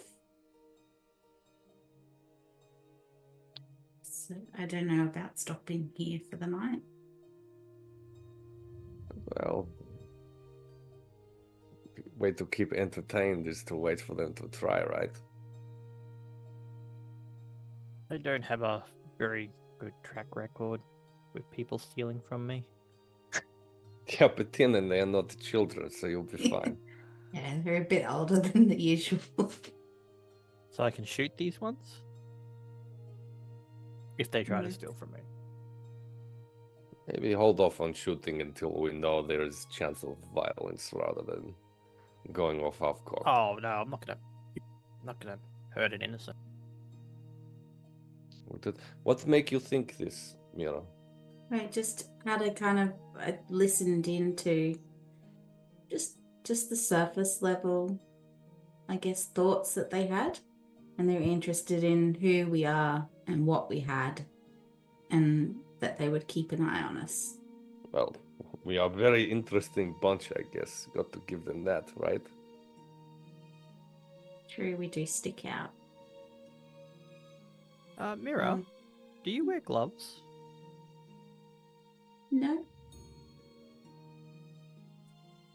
Considering you're wearing that ring, would it be a good idea to maybe hide it with gloves or something so you don't accidentally have someone nick it off you? Potentially, but gloves do make fine motor skills a little harder. Like picking things up. I'm not talking mittens. The fucking lobster hands. I don't know if anyone's ever worn gloves before, but they No, do they make do. it very difficult to do things. This sweet little halfling walking around with like gauntlets on. Well, the problem, Cass, I think, is that the gloves only have 2 fucking fingers on them. Yeah. They are mittens. They are mittens. Anyhow. Oh god. So what are you guys doing? You are currently basically kind of parked slightly to the side of the road after Tiernan has fixed this sign with Does a it- small group does of there- individuals. Does there appear to be a stables connected to this building? Does there appear to be any other wagons or horses in the vicinity of this building? Nope. Any wagons or horses in the greater vicinity of this area? You saw when you came in a very battered old wagon pulled up beside one of the houses.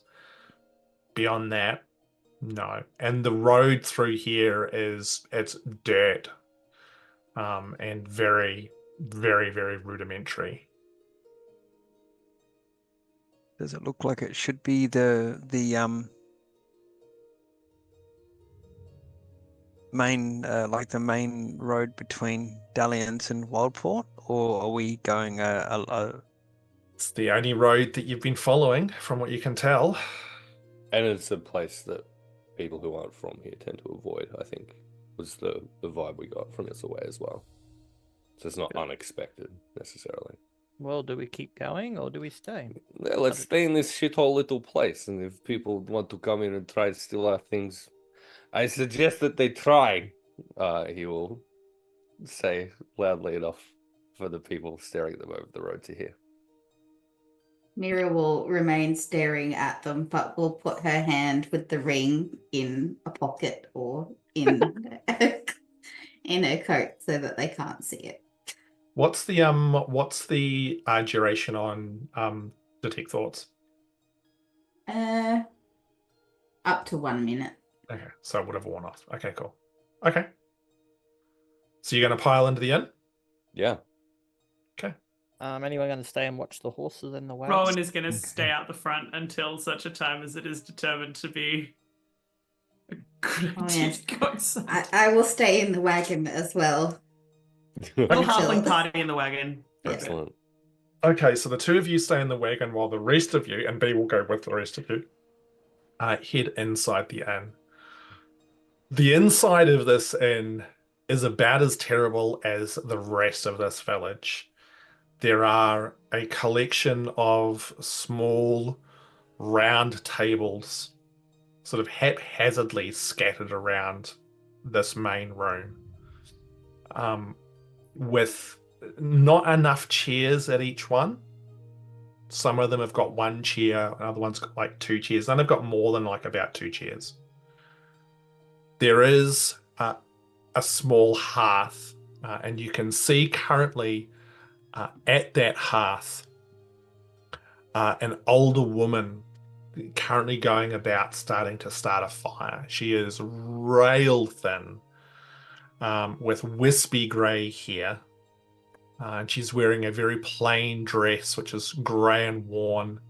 And as she moves about, you can hear she's wearing like wooden clogs. And you can hear them like clacking on the ground. And the noise is... It makes you again appreciate just how uncomfortably quiet this whole place is. There is the closest thing to a bar, which is probably more of a glorified table. And behind that, you can see an elderly dwarf with a thin grey beard and almost non-existent hair on top. He's very pale and wrinkled, and he's just wearing a very simple brown tunic and pants. And over the top, you can see a white apron, which is just, it's stained and worn and horrible. As you enter, you can hear on top of the clogs the sound of this old woman using a flint and tinder. As she's trying to light this fire. And she sort of glances over her shoulder at you lot before looking back down. The dwarf, however, greets you and says, "Oh, travellers, well met. How can I help you on this evening?" Tiernan, you take care of this. See if there is room for us to stay. And Delgrim's going to help the old maid out at the fire. Okay. Oh, yeah, just after some room and board, good sir. Okay. How many rooms do you need? One each, I guess. 1, 2, 3, 4, 5, 6. I would suggest 2 to a room. Yeah, well, I'm sorry, but we've only got 4 rooms. Okay. 2 to a room or 3 to a room. Grumpfel's just gonna sort of whisper under his breath to Tiernan. Okay. 2 to a room, so that's 3 rooms, I guess. Certainly, that'll be. Well, so 3 rooms.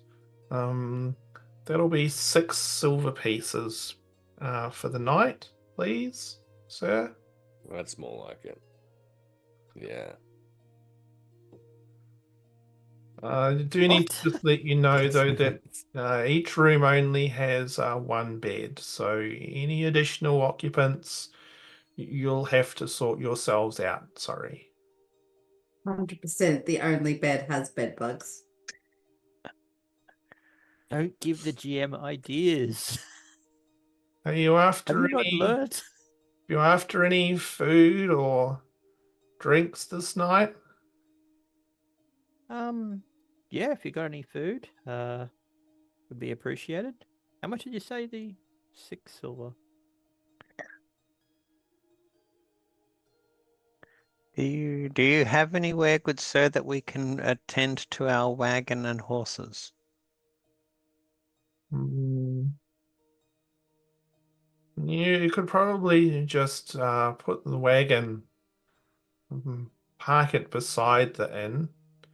The horses, you could tie them out the front or out the back.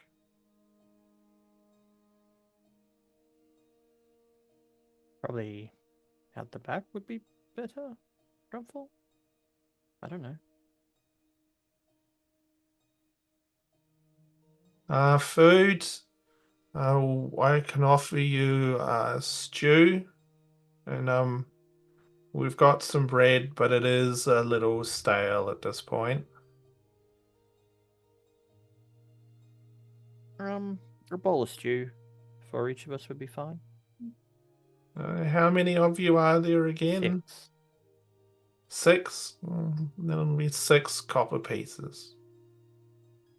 Is anybody wanting a drink? We've got some ale, or I can get you water. We've got a small well out the back.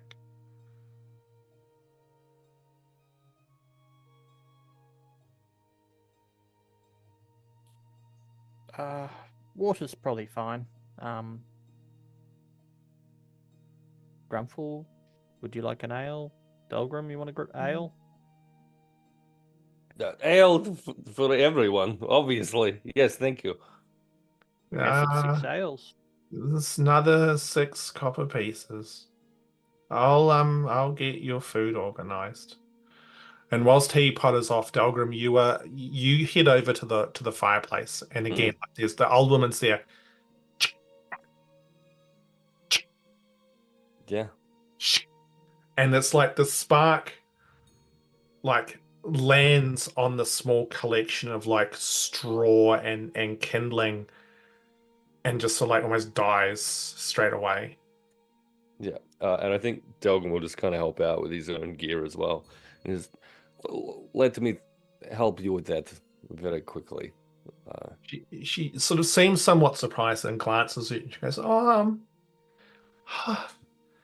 thank you, dear.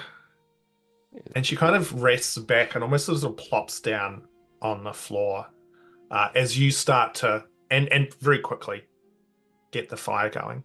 Yeah, cool. Yep. And say, the folk outside with strange masks on their face, they seem a little bit shady. I hope they do not create any trouble for you in this place. She glances at you and she goes, I'm that's fine. I'm sure it'll be fine. I'm also sure it will be fine, but it's very quiet in this place in general. They and you are only people we have seen since being here. Yeah. There's not many people who live here. There's not many people who want to live here. It seems strange. I can think of many people who don't like a nice, quiet little town like this to perhaps retire to and live their days peacefully. You're making some assumptions there, young man. It's not the quietest of little towns, not where we are.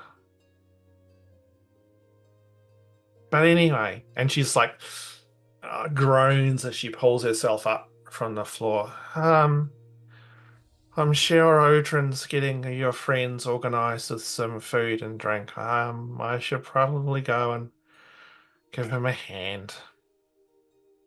And she turns and sort of very slowly, like, it's like when you've stood up after sitting down on the floor for hours. So imagine that and then multiply it by 100. That's how this poor old woman is currently moving as she makes her way across to leave you guys inside the inn, waiting for this stew and this ale. And we're now going to swing outside to where Rowan and Miera are. You guys are just sitting in the cart, and the rest all go inside. After a minute or two,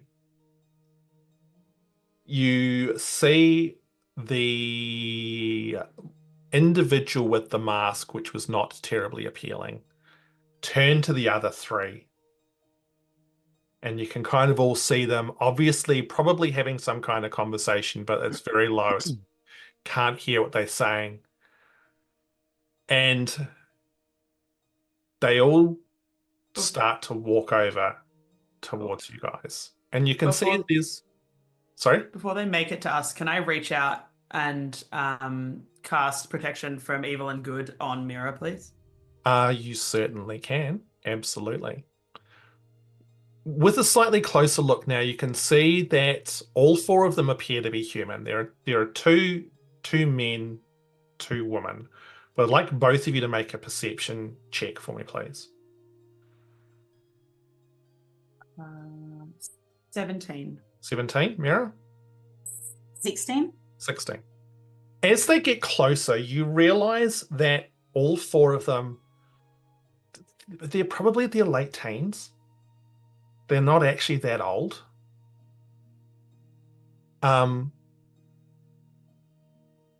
The tallest appears to be a woman who's wearing a mask that's of a stylized, beautiful woman, and it covers her entire face.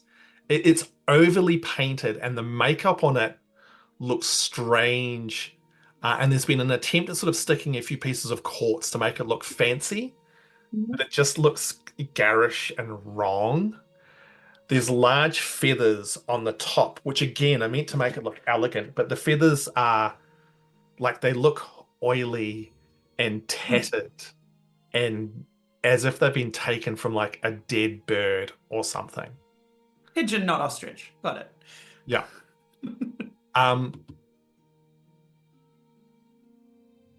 One of the lads is stockier than the rest. And his mask looks like it's meant to be like a hobgoblin. And it just covers the top of his face. And there's one large ear, but the other one's like been broken. And again, it's poorly painted. The red paint is faded and terrible. The last one is a very young looking woman. She's probably only just on 5 foot. Her mask appears to be like a sprite. It's got big eyes, long ears, very, very poorly painted.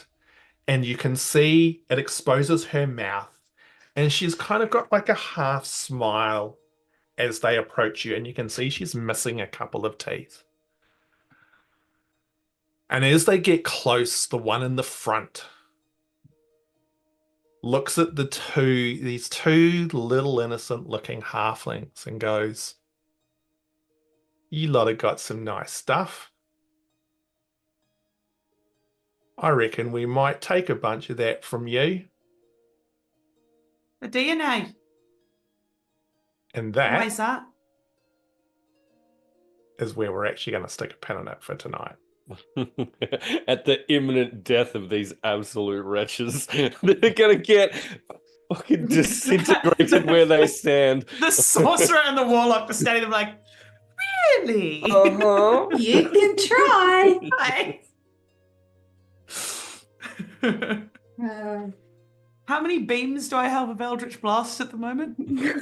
I'm just waiting for the line. 4 against 2? That doesn't seem fair. Do you want to take them or should you? I was looking at starting a new collection and I might as well start off with those masks. Amazing. Anyway. Look at that face on Hamish. Oh no, I'm fully aware, Eleanor covers in the chat. I'm fully aware of that face on Hamish right now. It's fine. It's fine. This is either going to go one of two ways. They're going to they're going to mess us up, or they're going to crumble like little bits of paper and then we'll be made to feel bad about it. No, I believe in the two of you. Heaps. I won't feel bad here. You got I'm not going to this. feel bad. So, The two level 6 halflings are going to unleash on some level 1 maybe villagers and then proceed to accidentally burn the rest of the dilapidated wooden structures to the ground, and we'll be like, okay, where are we staying now? No promises. What Han failed to mention is that all 4 of them were called Brian. Brian with an I, Brian with a Y, Brian with Brienne and yeah, Brianna. yeah. Brianna. Amazing. What's the Welsh So- name? Bryn. Mm. So, Yeah. favorite moments. I Where's want a the big juice? kitchen for sparkle cookies, please. Fucking hell. That's pretty good. And riffing off of that, just like using the spices in the cookies. Yeah. Like, just having a sweet little kind of set of like little buffs via sparkle cookie, I think was awesome. Well, it's a lot better than her trying to dose a cookie right in front Yeah, of us. fucking secretly add a dose while we're trying to convince someone to help us. Shout out to Ellie B, who's just said the 4 Brians of the apocalypse. Oh no. Oh dear. I also enjoy just in general, like that kind of feeling of the party like stepping out into the world proper. Right, we're about to go track down a ship and go on this like fairly large adventure, across the sea to another continent entirely. And that kind of the feeling of that, I think that built up in this session is super cool. I like the bit where it's almost like, oh, I haven't had a coffee in exactly 2 hours. I need to right now. Yeah, Grumpfel's just like, this is going to take some longer. He's in the noble's fireplace to brew up a coffee. If I got to listen to this guy for any more, I need something to keep me awake. That's fun. The travel needed more montage music. How many days were we on the road? Well, 14, 2 weeks. Yeah. It is always welcome to one of the challenges with D&D travel. Big worlds, long travel, skip, fast forward. Yeah. And to be fair, you were traveling across fairly kind of like innocuous countryside area kind of deal. Yeah. I like how we sweet talked our way into going and seeing a prisoner, and then Delgrim's first thing is, right, I grab him by the throat. Yeah. Yes, I must admit, like Delgrim's so cool. Hi, look, we've just come down to your prison. Do you mind if I just absolutely destroy one of your prisoners to get information? Would that be okay? But the lead onto that is like a hat tip the cape for Rowan's toilet emergency. It was well played. That was great. That was well played. Look, if Delgrim had have busted that out in like Harrow or something like that, they'd be like, yeah, fuck, you do whatever you want to the prisoner. Yeah. Just like, here's the key. Here's some whips and chains. Have you had it? Go for it. Fucking Kingsvale and their honor system, man. Ugh. God.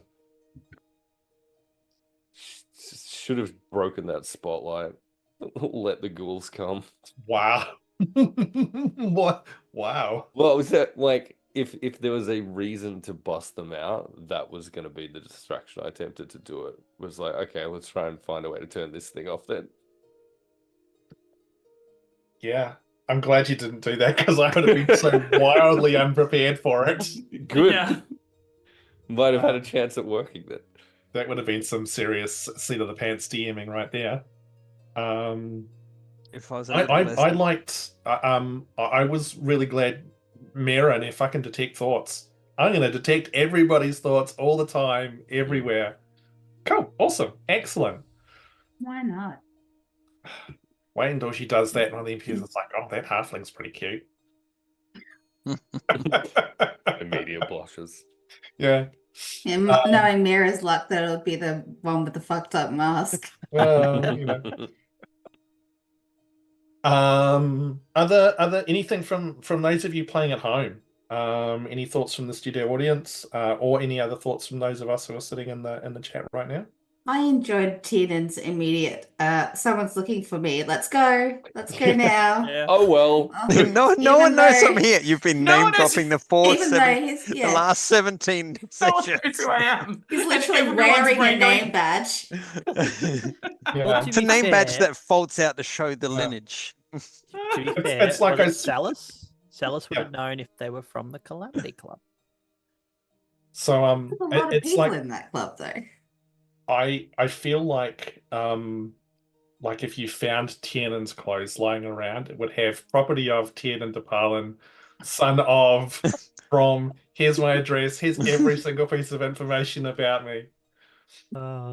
This item is being tracked. I will know if you do not return it. Yeah. Unless that item is gold, and the person who takes it as a child. Yeah.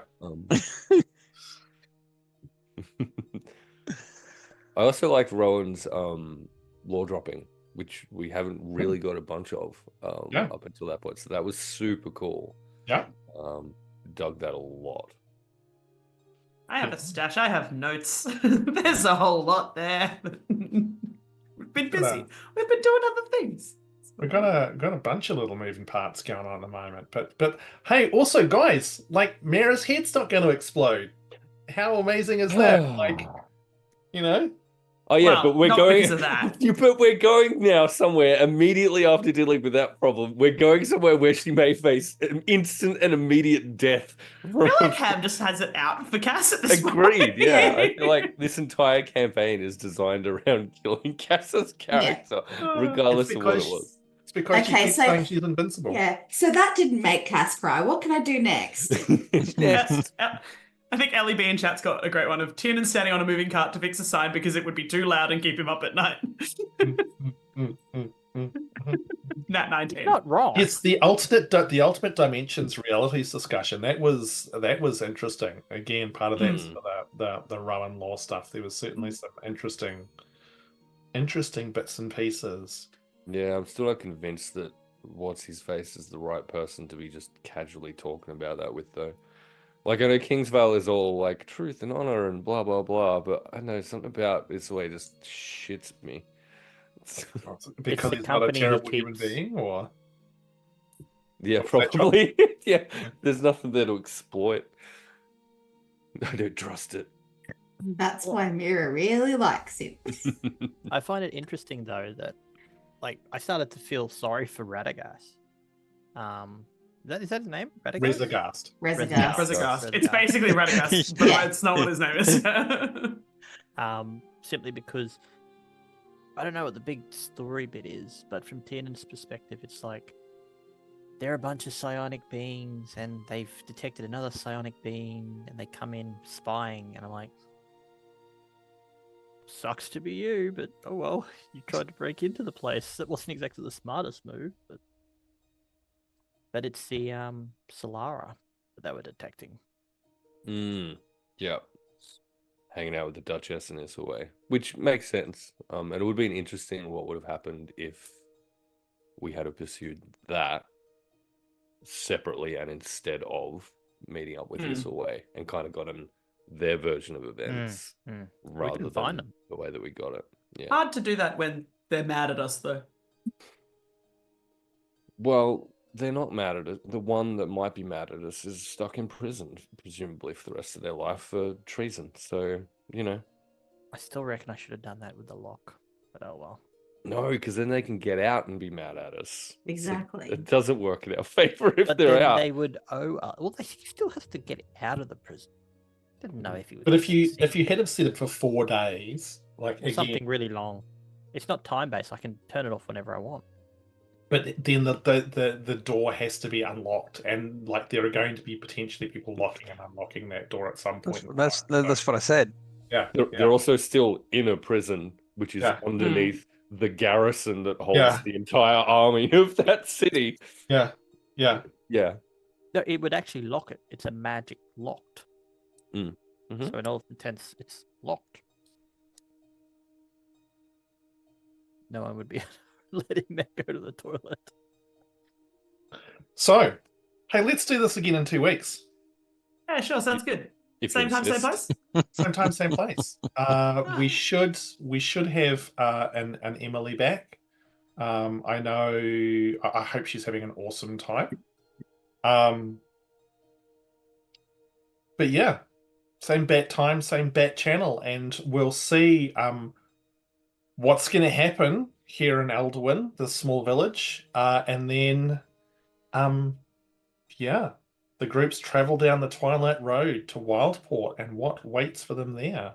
Girls are gonna Adventure. murder some teenagers. Yeah. Look, hey, if that's the choice you guys make, that's entirely up to you. Started it. What was that, Cass? They started it. Oh, it's all right when you guys do it, but when Tiernan tries to hurt someone, I haven't done anything. They have approached us and potentially threatened us. All it will be is self-defense. Very, very painful self-defense. We're just cute and tiny. That's why it's not so bad. You just remember this line of rationalization to see what happens and how it plays out.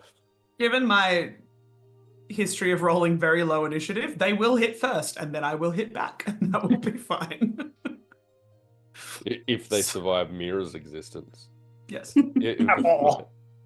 Yeah, well, look, just remember actions and consequence.